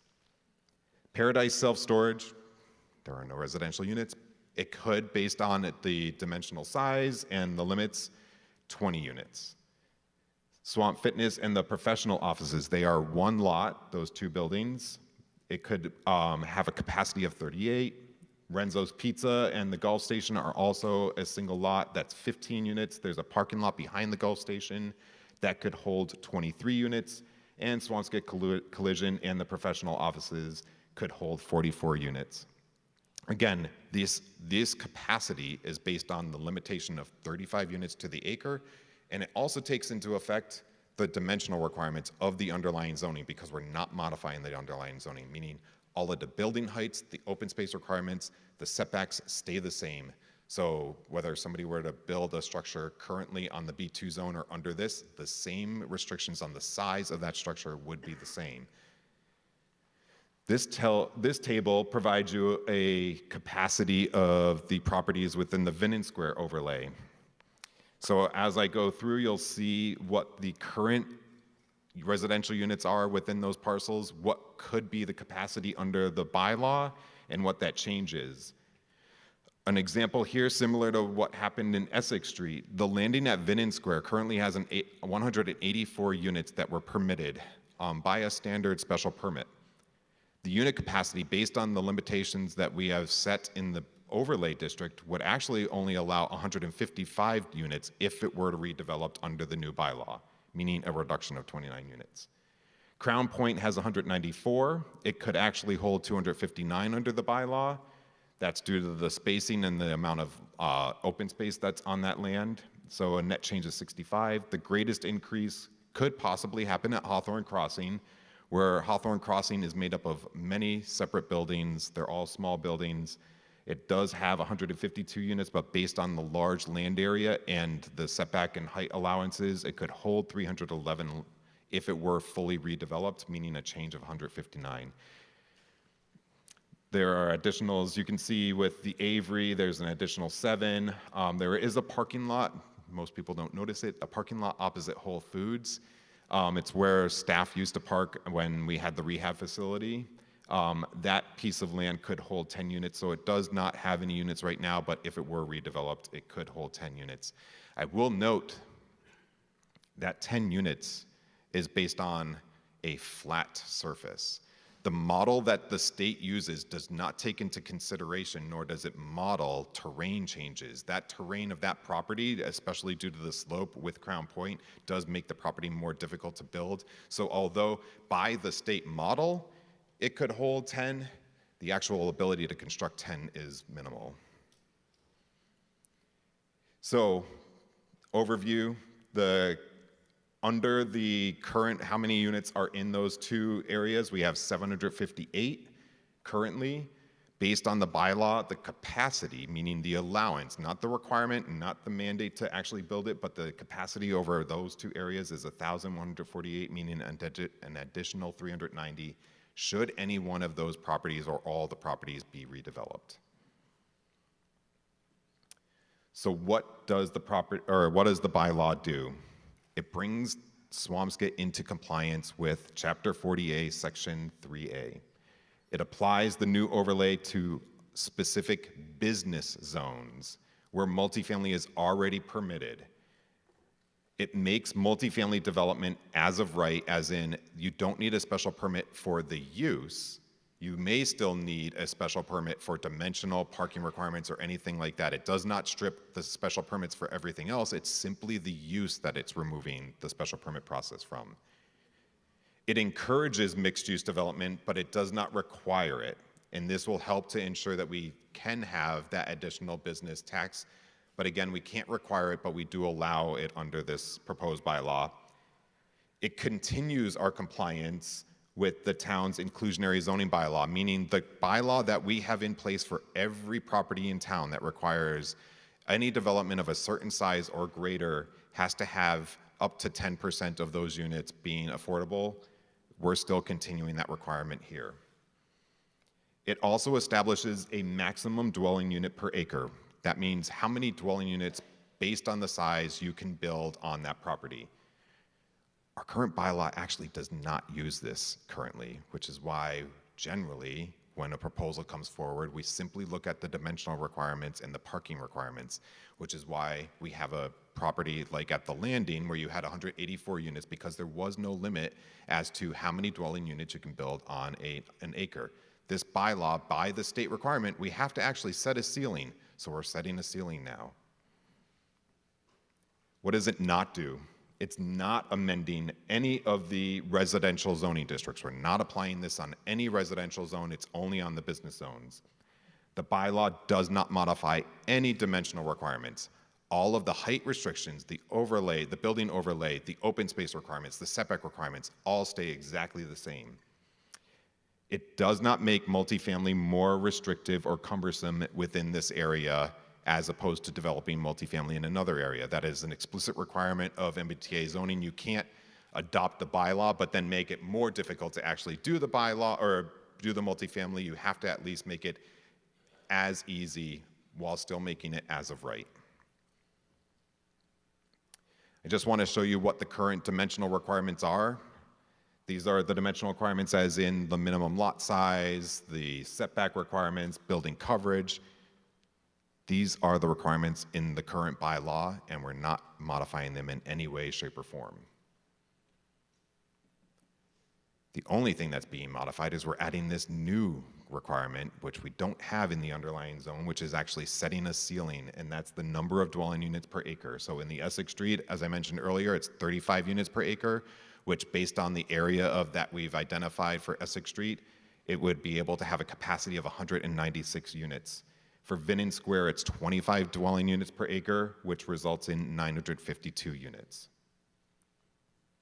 So what are the benefits of this bylaw? It helps the town to meet that requirement of Section 3A. It also means the town remains eligible for state grants and funding programs. It encourages a variety of housing options. It supports local businesses by providing those additional residents, should they be built. Again, this is not the actual construction. It enables the ability to create affordable workforce housing. It helps to create additional units that can count towards the town's subsidized housing inventory under Chapter 40B, which is the statewide requirement that every community have 10% of its housing units designated as affordable. I want to emphasize the fact that compliance of Section 3A means that the town would remain eligible for many state grants and programs. Over the past 5 years, Swampscott has received over $3.2 million on town hall initiated projects. And I want to make specific to this. These are a number of projects that town hall has initiated. This does not include any state funding programs that have been done through public safety or the schools. We just wanted to focus on ours that we handle in town hall and show you we've already done $3.2 million and what we would be able to continue to be eligible for. And I know that this is small text, but it was so that we could include the full list, but it essentially includes many different grants from DCR, Mass Trails, the Solomon Foundation, Shared Streets, Seaport Advisory Council, the Park Grants, MVP program, which is the Municipal Vulnerability Preparedness. This covers projects for open space, for climate action, for our parks, the rail trail, sidewalks, the sidewalk extensions that we've been doing on Humphrey Street, the master plan update, interpretive signs and crosswalks, the Archer Street walking paths, hazard mitigation plan. It covers a lot of community development projects that we do in order to improve the quality of life for residents. These are the projects that we would remain eligible, or the grant programs that we would remain eligible for if we are in compliance. So with that state requirement, it essentially requires that any community that is serviced by the MBTA to adopt these requirements, and based on certain requirements, whether a commuter rail or bus line, your standards are different, but it's 117 communities that must comply. As of last night, it was 67 that have already been able to adopt and come into compliance. That's over 50%. That's it. I'll hand it over to Angela. Thank you, Mr. Kane. That is an absolute masterclass in putting out information. Thank you. I appreciate that. I'm sure the body does as well. Debate and discussion on Ms. Ippolito's motion. I'd like to say, if you have a little more, begin the Certainly, discussion then, here. Go ahead. If that's acceptable. Yes, absolutely. Ma'am? She'll remain here to answer any questions that do come up.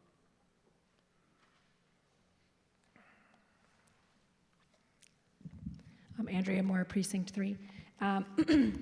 I really appreciate the presentation tonight. It really clarified a lot of the questions that I had previously. And I also really appreciate the thought that's being put into this. I think that perhaps the question I have is looking at the requirements versus the proposals. If the required density is 15 units per acre by right, I'm assuming that because we have, smaller area that we have to kind of bump that up, right? But I think maybe my question is, if the required minimum multifamily unit capacity is 954, why are we exceeding that by 200?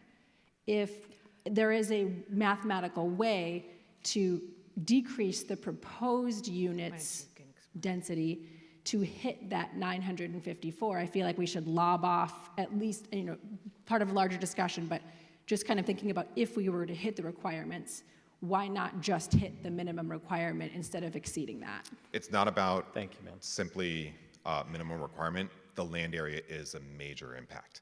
And so I'll go back to the table.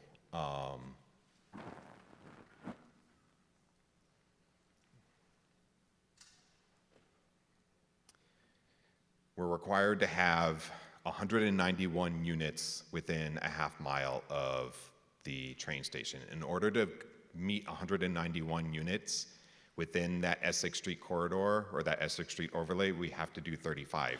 Reducing it to 34 puts us under the 191.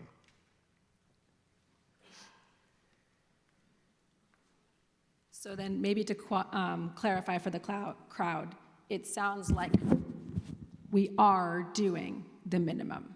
Yes. Okay, so this is the Based least, on the land area, this is the least, correct? This is the least imposing plan that we could possibly do in order to comply with the MBTA. Without applying and expanding the boundary of the overlay into residentially zoned properties, Yep. this is the least. Okay. This is the minimum. Well, I appreciate that you guys chose the least invasive route. Yes. Thank you. Thank you. Mr. Lorber?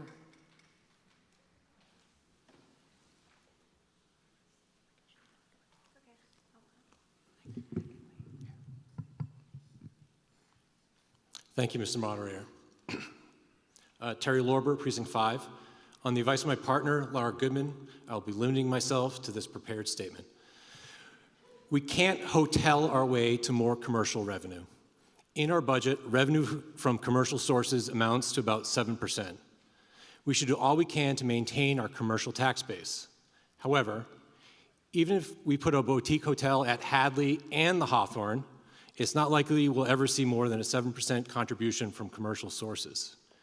Therefore, new residential development remains the only proven method for reducing tax increases. If more people are paying property taxes, then the pressure on our tax rate can decrease. There's a town in New Jersey, Palisades Park. I believe it's on the Hudson, just north of the George Washington Bridge, where duplexes have been allowed by right for 50 years. The Palisades Park tax rate is half that of their neighboring towns. Do the math. I support Article 19. It is in our fiscal interests to encourage new growth. Thank you. Thank you, Mr. Lorber, and I applaud your restraint and concision. Mr. Barden, and then Ms. Boggs. Mr. Barden first, and then Ms. Curry. Gary Barden, Precinct 3. Just a question about Elm Place or the Westcott. If this was in place before that was approved, would it be fewer units based on what you're showing on that chart? Well, I think what this particular zoning shows is that the MBTA zoning would allow fewer units than the applicant was able to build under Chapter 40B, which was how that project was built. Okay, that was just, so it seems like it helps us to maybe reduce some of the larger size buildings that could potentially be built in these areas with other zoning. Yeah, I would agree with that. Thank you, Mr. Barden. Yes, Ms. Boggs. If I could, I had actually prepared some remarks with the thought that perhaps there was going to be a motion to either indefinitely postpone this or put it over. So I think, because I'm only going to speak once, I'd rather wait to see if that develops. Your time is reserved. Ms. Curry.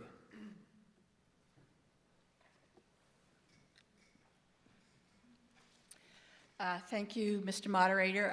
Martha Curry, Precinct 3. I'm part of the group that handed out a lot of flyers. We're just interested in addressing the housing shortage in the state. And I think we should be addressing it, period, with or without 3A.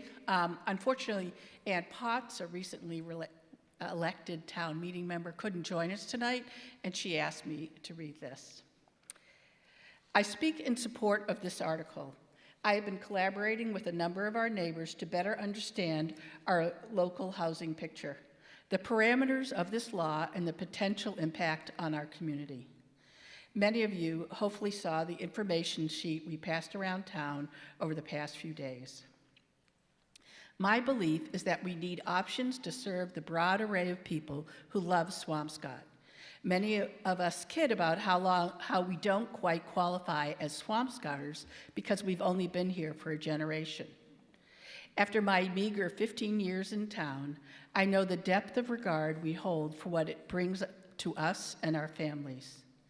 But the idea of continuing our multi-generational pattern is hard to imagine. Finding workable solutions across the spectrum of home ownership in this town, including buying in or downsizing, is either out of reach or impossible. While the capitalist in me is gobsmacked by how much my house's value has increased, I am concerned about the implications that expensive, largely single-family housing will have on what we value most about our town.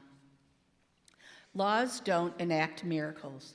The MBTA Community Act doesn't solve all our housing problems.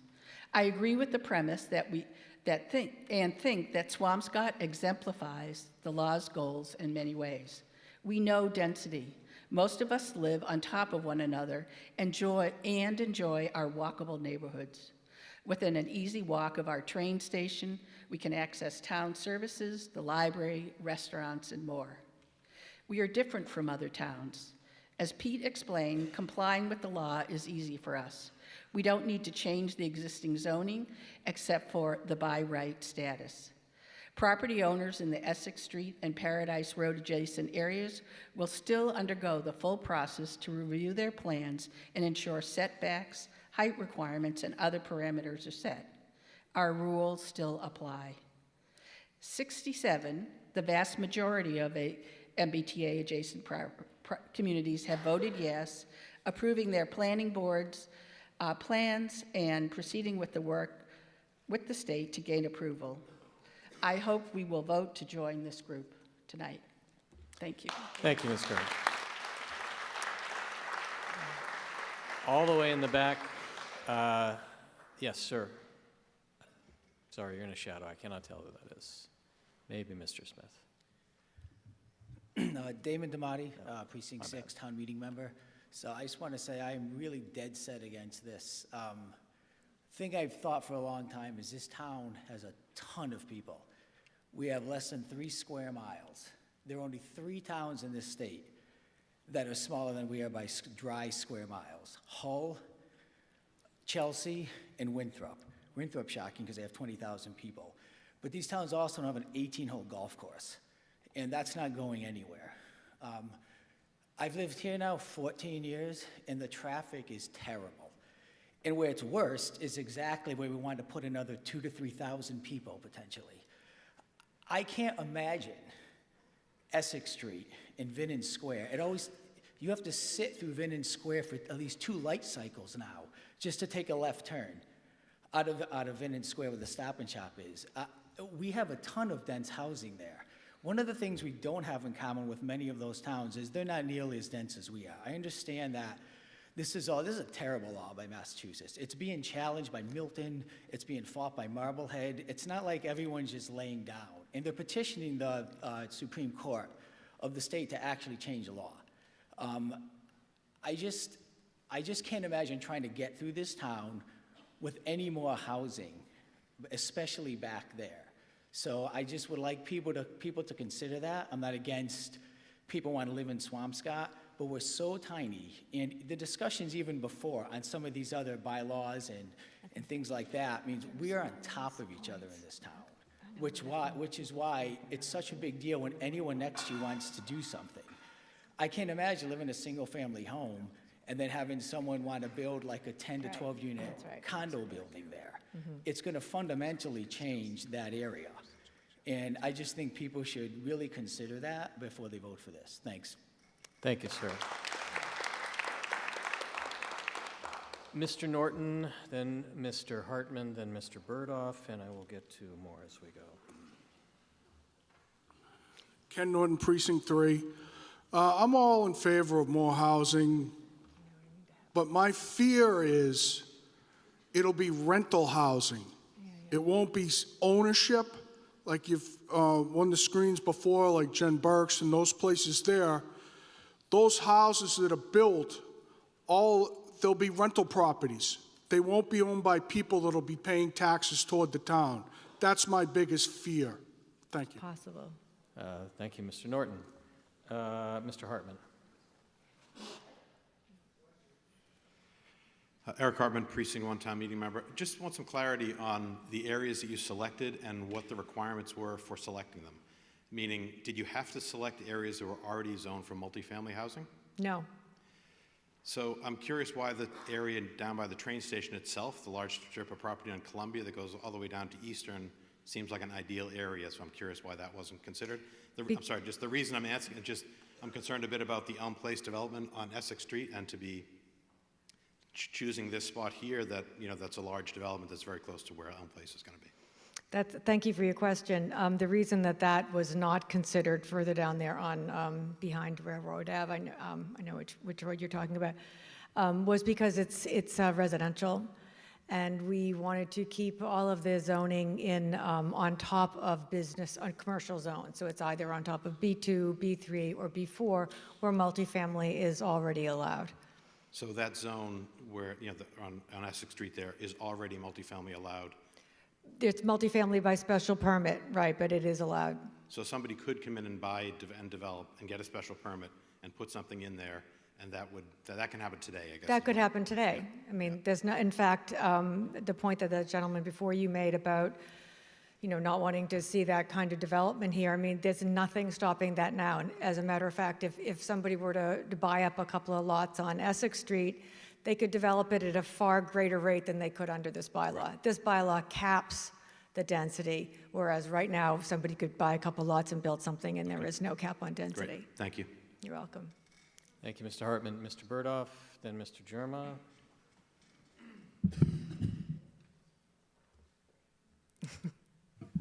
Raise it up a little bit.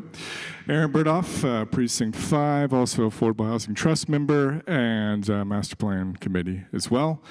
Excited that the misinformation about this is already coming out. We are in the middle of a housing crisis. We've been in a housing crisis.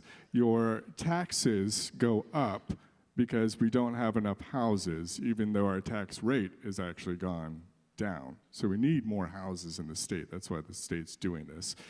Is it perfect? Probably not. The state doesn't do perfect things. We all know that. That's okay. But it is asking us to do something that we historically have not done, which is to let more people live in our town, because it's a nice town. People want to live here, and I think we should all be very proud of that. I've got people standing up saying, we don't want more people. We don't want more people here. We don't want rental people. They pay taxes, by the way. They're normal people, just like everyone else. Realize that they don't own a home, but it's okay. We don't want a 10-story building next to a single-family home. You can't do that with this law. That's just not in the zoning at all. Milton, yes, they are filing a lawsuit against the state. Marblehead is not actually yet. They still are going to come back in December and try to revote on the same plan. So they have to go through that again, which just wastes everybody's time. So if you think about postponing this, you're just wasting everybody's time, because we're going to come back and do the same thing. But I just can't get over the fact that we don't want to allow people to live here. I mean, are we thickly settled? Yes. Yes, we are. I grew up in Iowa. I know what not dense is, okay? And I've also seen much more dense areas than this. I've lived in more dense areas than this too. 85% of our land area is covered by single-family homes with minimum lot sizes of 30,000 square feet or 20,000 square feet or 10,000 square feet. I live on a lot that's 4,000 square feet, okay? It's very small compared to a lot of you. So we're zoning these areas that already have multifamily. So is more multifamily homes going to be built right there? Probably not. You're not going to see anything change for decades in that area right there. Essex Street, we might get a few over the next decade. It's going to take a long time to build housing. That's why in housing advocacy, we love it when we see zoning changes happen because we know things will happen in the next couple of decades. It's not a quick process. Nothing's going to happen tomorrow. Nothing's going to happen next year. 5 years, man, we'll see. We may get a plan. It's going to be exciting. But I just want us to all remember that this whole point of all of this is to allow people to find a home. That's it. We're just trying to allow people in the state to find a home. Thank you. Thank you, Mr. Burdoff. Mr. Jerma, and then behind Mr. Jerma. Jared Jerma, Precinct 3. I really want to commend the town for coming up with this plan in reaction to this. The way in which the Commonwealth is approaching our housing problems is the MBTA Communities Plan. And this is sometimes leaned into a little heavily as the only tool. But this is a really good tool, and they had to set this up so that it could sit over all of the different municipalities that are served by the MBTA. And I actually think what we're standing in front of here is a celebration of the fact that we are actually already meeting what the MBTA is asking for. That's amazing. This is a celebration, in my opinion, of what we've already got as a town. Now, everything that's been presented has shown us that this is not necessarily changing anything, but strengthening things. So we actually have more power to create housing that isn't too dense, but is meeting what the state wants. This is great.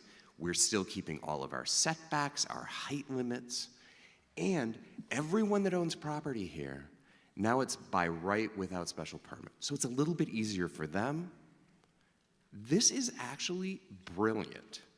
And the fact is, we are what the Commonwealth wants to see already.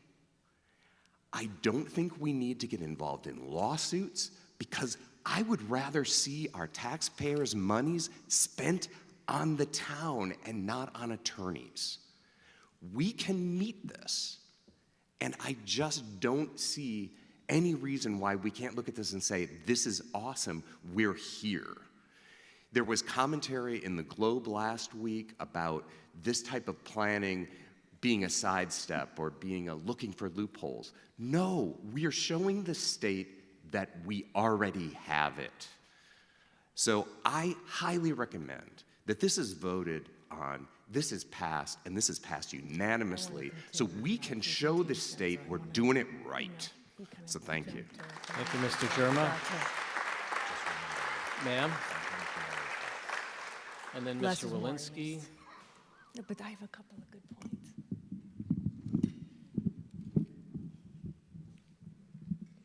Debbie Friedlander, town meeting member, Precinct 6. Not to echo what you just said, I rise in support of this amendment. There is a housing crisis. I want to commend the town. This is one of the most brilliant plans. I was very nervous. I think that everyone across the state is nervous because people think that you're going to build an apartment building next to their private home and you're going by eminent domain, take my backyard. That is not happening here. I think this is smart.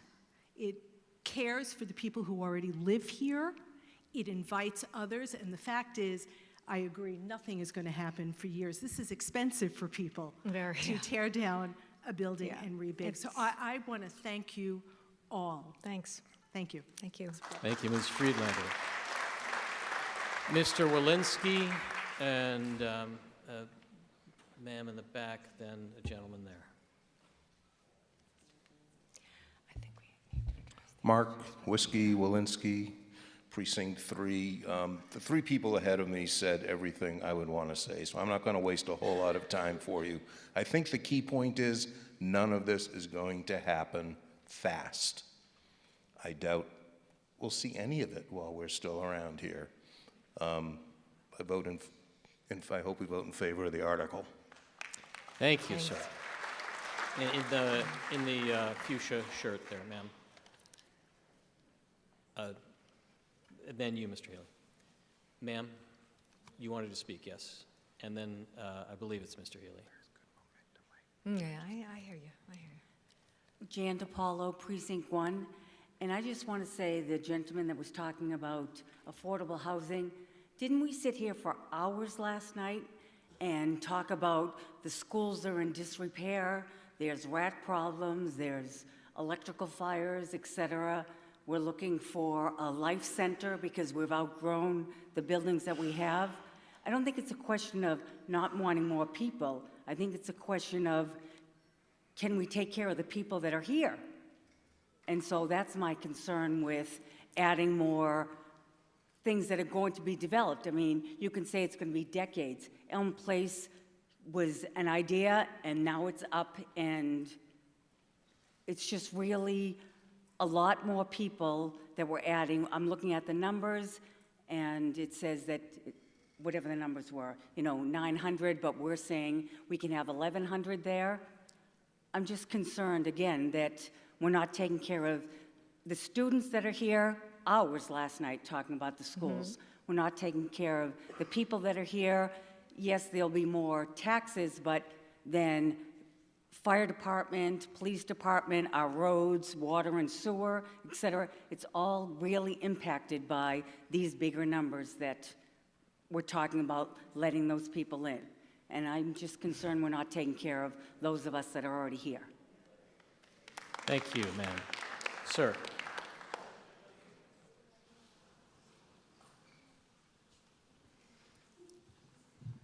My name is Tommy Healy, newly elected town meeting member for Precinct 2. Congratulations, welcome. For those of you who don't know,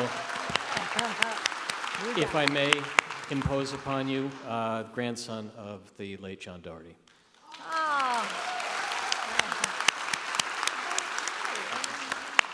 I rise in support of falling in line with the guidelines which the state has outlined for us. Specifically to the people who oppose this act, as some people previously mentioned, the municipality of Milton is being sued by the Attorney General. The Attorney General has made it clear that non-compliance with this act compliance is mandatory.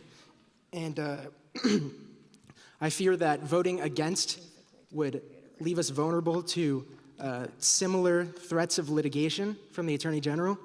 And I remind you that the budgeted town council fees for this fiscal year have increased by 19% since last fiscal year. And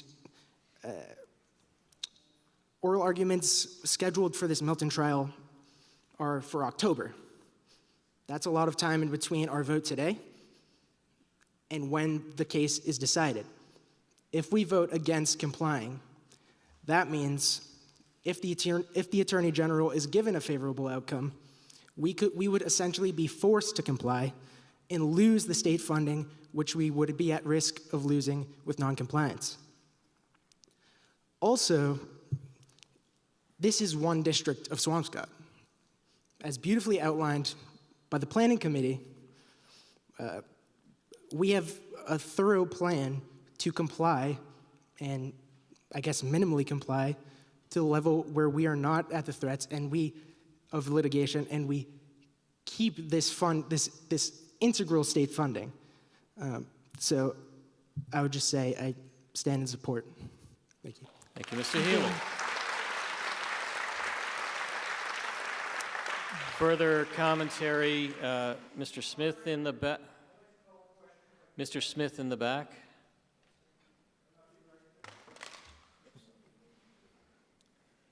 Thank you, Mr. Moderator. Jim Smith, Precinct 5. I am delighted to follow John Doherty's grandson. That is an honor.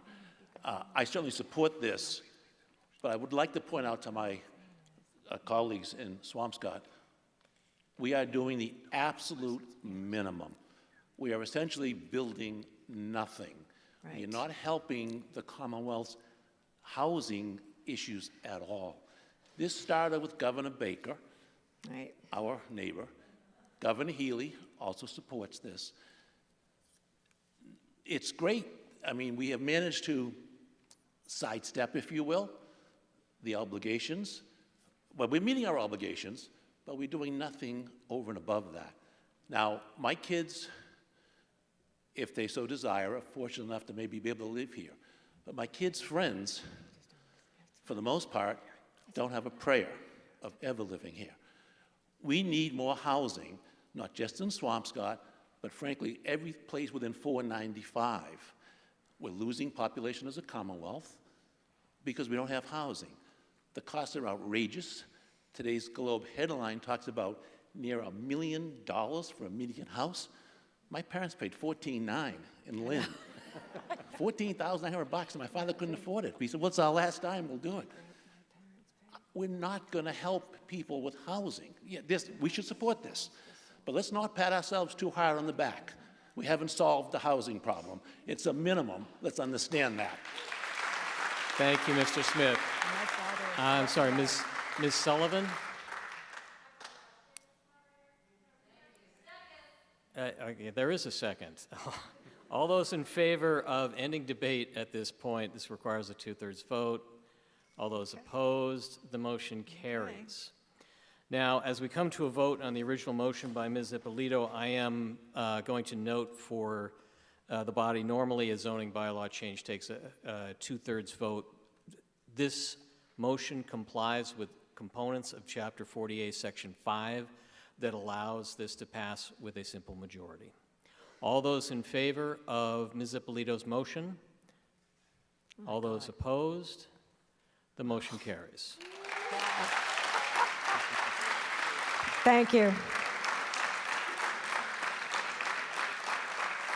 And certainly by more than 2/3 in any event. We come to Article 20, Mr. Grishman. I didn't have to do anything. I didn't even have to do my proposal, my whole thing. That was awesome.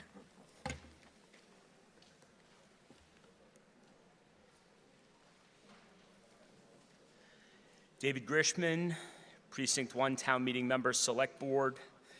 Article 20, amend general bylaw, leaf blowers. Select Board recommends and the town votes to amend Article 29 of the Town of Swampscott's general bylaws, gas-powered leaf blowers, to delete Section 2 of Article 29 in its entirety and replace it with the language set forth in the printed warrant. I move the recommendation of the Select Board. Is there a second? Mr. Grishman. Yep, thank you. All this is going to do is add enforcement to Section 2. The language in the warrant really spells it out. Swampscott Police Department, Swampscott Building Department, and the Health Department and their respective designees and agents here and after referred to as the enforcing authority shall have the authority to administer and enforce any violations of this bylaw. Any violation of the bylaw may be enforced by the enforcing authority through non-criminal disposition pursuant to Mass General Law, Chapter 40, Section 21D, and Article 12 of the Town of Swampscott's general bylaws in accordance with the following penalties. A first offense is a written warning to the leaf blower user and the property owner. And second and subsequent offenses result in a $300 fine to the property owner. Thank you, Mr. Grishman. Mr. Ehrlich.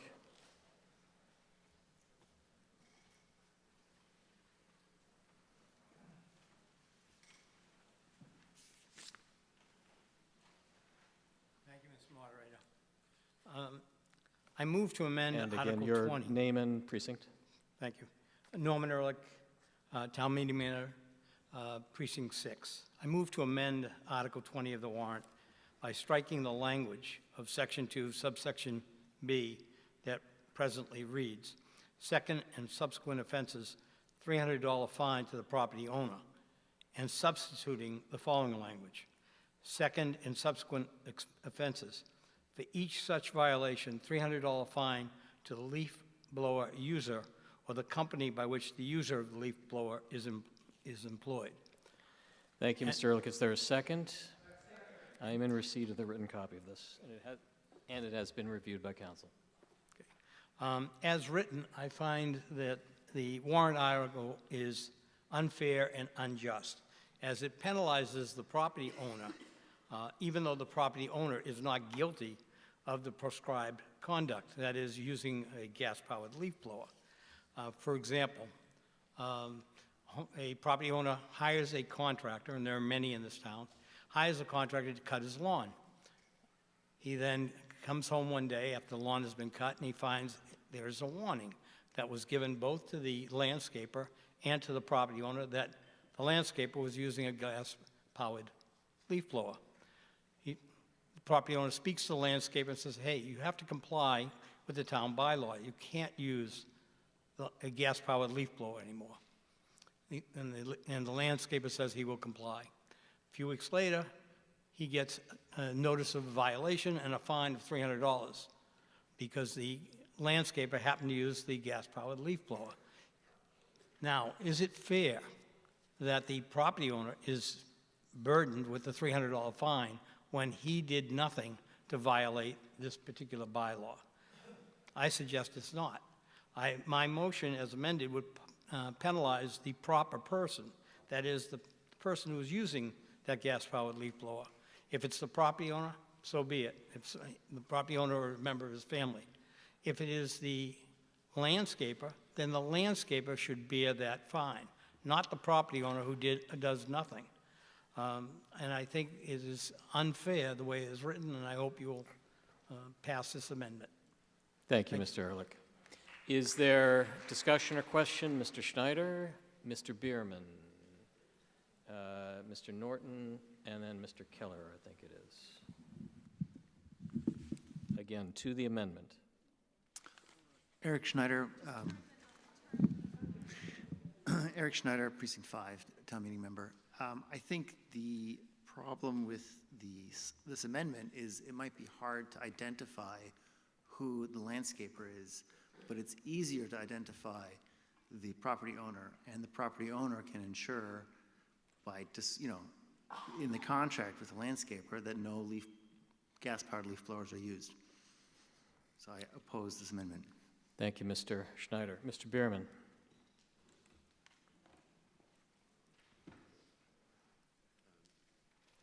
Jack Bierman, Precinct 6, Town Meeting Member. Mr. Moderator, I apologize because I'm a little confused on process of what I want to do, but I have two concerns that are, one of which is directly related to this amendment and one is somewhat tangential to it. So the one concern is the amount of the fine. And I know last year there were people who thought that because there wasn't any fine included in this, that meant it was unenforceable. But that's simply not true. Our bylaw provides for a $50 fine for any violation of our general bylaws. That's in the general bylaws. And I don't, the thing about Swampscott is we have a lot of bylaws that are just basically never enforced. And things like, there's no dogs allowed on Phillips Park, and they're there all the time, and there's no, people are supposed to shovel their walks. And in my neighborhood, about 20% of the people don't shovel their walks. And I actually think that that's something that doesn't really bother me because, we're a community. We don't want to live in a police state. We want to live in a place where we depend on each other, and we want people to be good neighbors and good friends and responsible citizens. And if some people decide they don't want to be good neighbors or responsible citizens, that's up to them. Let them live their lives, and I'll live mine. So I don't really care that much about the penalty, but I don't think this leaf blower use is any worse than, for example, not shoveling your walk when someone could trip and fall and break their leg. And I don't think it's any worse than letting your dog run around in Phillips Park so that the next kid who's trying to field a ground or a fly ball falls in their face in a pile of dog feces. So I would like to amend the current motion to change the word 300 to the number 300 to 50. And I think that's okay because that's an amendment of an amendment, and there's at least one stage allowed under Robert's rules. The other thing I want to do later is also not delete section 2, but instead make this new section 3, because the description in the warrant and the language in the warrant don't inform us that the proposal that's been put forward also eliminates this the select board's authority to suspend the operation of the leaf blower ban in an emergency, which was something we spent a little time on last year when we approved this. So I like to preserve that. I don't know if I can do that procedurally now or if it has to be in a separate one. I will accept the motion to amend Mr. Ehrlich's motion to amend. Our town meeting time allows us to have 2 amendments in Can both those things go into that amendment? No. Or just the 50? Just the $50. Let's dispense with that. Okay. And could you please see counsel and just make sure you've got the second part ready? I would accept Mr. Bierman's amendment to my motion. Okay. With the indulgence of the body, we will accept that as a friendly amendment, and Mr. Ehrlich's motion to amend now uses the number $50 rather than the 300. Is there further discussion about the substance of Mr. Ehrlich's amendment, which would shift the focus of the enforcement? I was waiting for Mr. Norton and then Mr. Kelleher.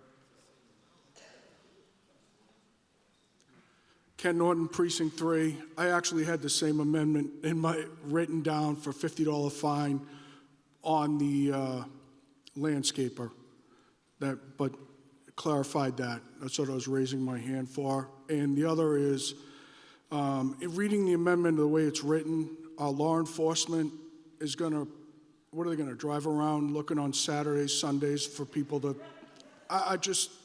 sorry. I don't agree with it. Thank you. Thank you, But I Mr. agree Norton. with the 50. Mr. Kelleher.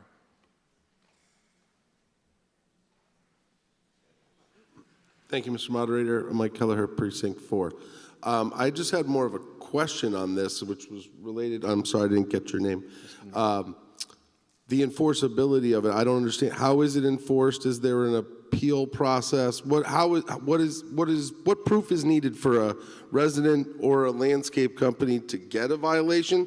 Because it just seems like this is neighbors against neighbors, and I don't know. It just seems like a terrible idea and something that we can, we should be able to work out amongst ourselves in the community. Like enforcing $300 fines against your neighbor and calling the cops because they use a leaf blower, that seems extreme to me. I live in a great neighborhood. I think it's terrific. And I know if one of my neighbors was annoying me with his leaf blower, I would have no shame in going over and talking to them and saying, hey, dude, don't turn the leaf blower on at 6 a.m. or whatever. You're out of the zone because it's banned, because we have these carbon powered blowers now. But anyway, I just think that we need more clarification on how this is going to be enforced, because I really don't like neighbors pitted against neighbors. And thanks. Thank you. I'll take that as a comment on the amendment because of the question of enforcing it against the landscaper versus the property owner. Further discussion on the motion to amend by changing the party being enforced against at the rate of $50. All those in favor of Mr. Ehrlich's amendment to so change the language, please raise your hands. All those opposed? The motion carries. We now come to the original motion of Mr. Grishman as amended. Now, Mr. Bierman, please. As I understand Thank it, you. you rise Jack to Muir, amend. Precinct 6. I'd like to propose another amendment. I feel like I'm back in high school, actually, spending all this time here in the school. But anyway, so I would like to, I scrawled it out there. I'm sorry that my writing is indecipherable. But what I'd like to do is take out, to add instead of to delete Section 2 of Article 29, to say to add the following to Article 29. And then renumber what's now numbered in the warrant as Section 2, Section 3. And that's my motion. And that that's the intent of that is to preserve the Select Board's authority to, in an emergency, suspend the operation of the bylaw. Because if you have like a really bad storm or something like that, and we feel like we really need to do a lot of emergency cleanup, and that the best way to do it would be through gas-powered leaf blowers, you know, I work at home all summer. I hate the damn things, but I could survive it if there's an emergency and people really need it. So that's my motion. Let me please paraphrase that. I understand that council has the language. Is there a second to? The amendment would retain the existing Section 2, which does allow the Select Board to suspend the enforcement of the bylaw in case of emergency, and adopt the language as amended by Mr. Ehrlich as a Section 3. Hope that's clear. Further conversation about the amendment proposed by Mr. Bierman. Seeing none, all those in favor of Mr. Bierman's motion to amend? All those opposed? The motion carries. We now return to Mr. Grishman's original motion as amended thus far twice, first by Mr. Ehrlich and then by Mr. Bierman. Is there further discussion of the motion as variously amended? Seeing none, all those in favor of the motion as amended? All those opposed? The motion carries. Article 21, Mr. Grishman.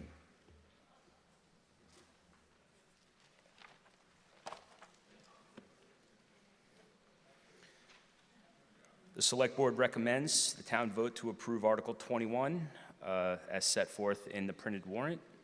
I move the recommendation of the Select Board. Is there a second? Mr. Grishman.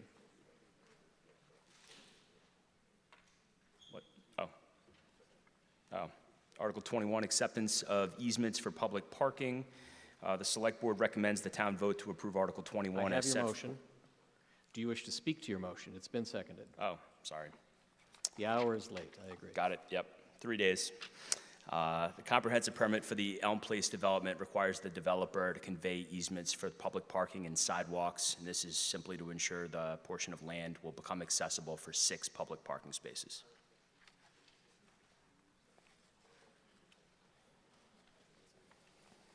Thank you. Is there a question or discussion on this motion? Seeing none, all those in favor? All those opposed? Motion carries. Article 22, Mr. Schneider.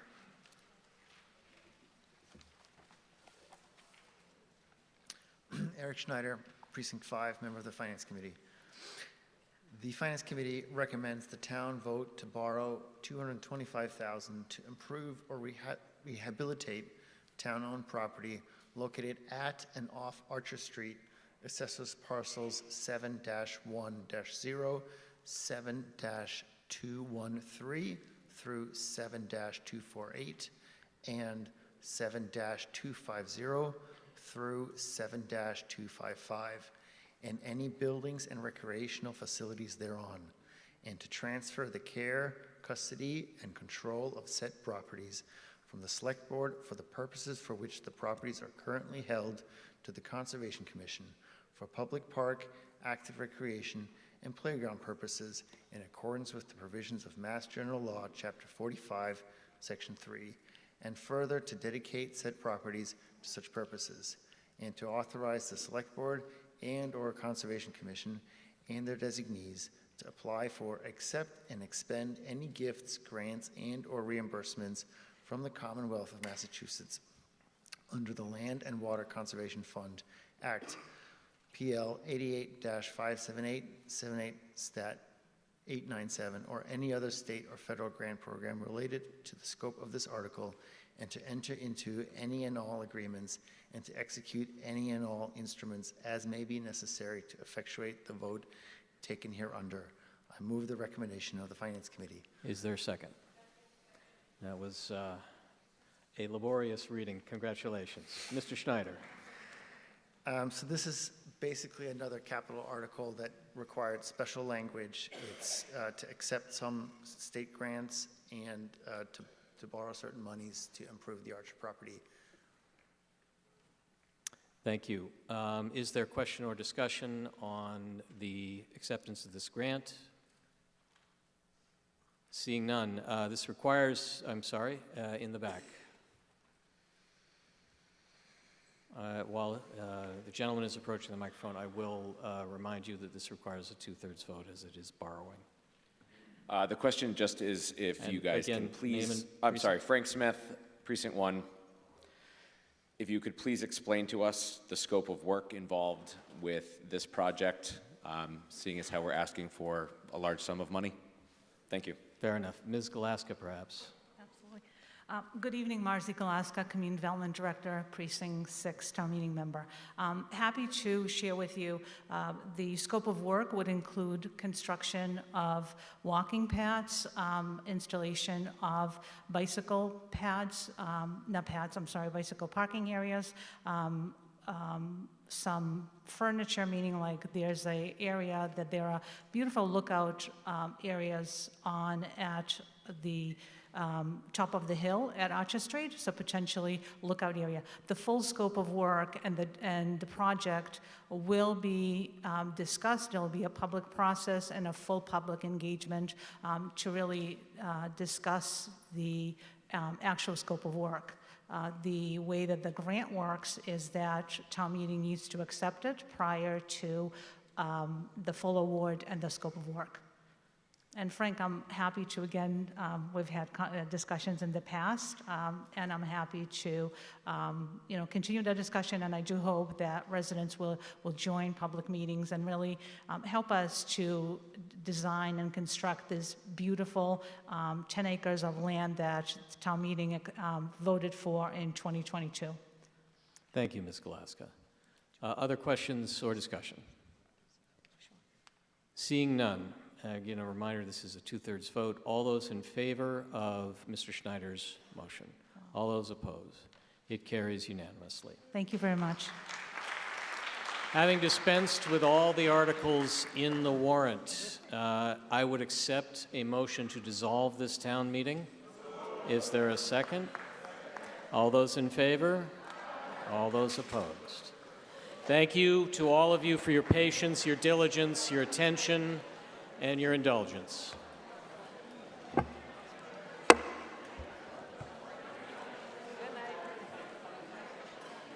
Space.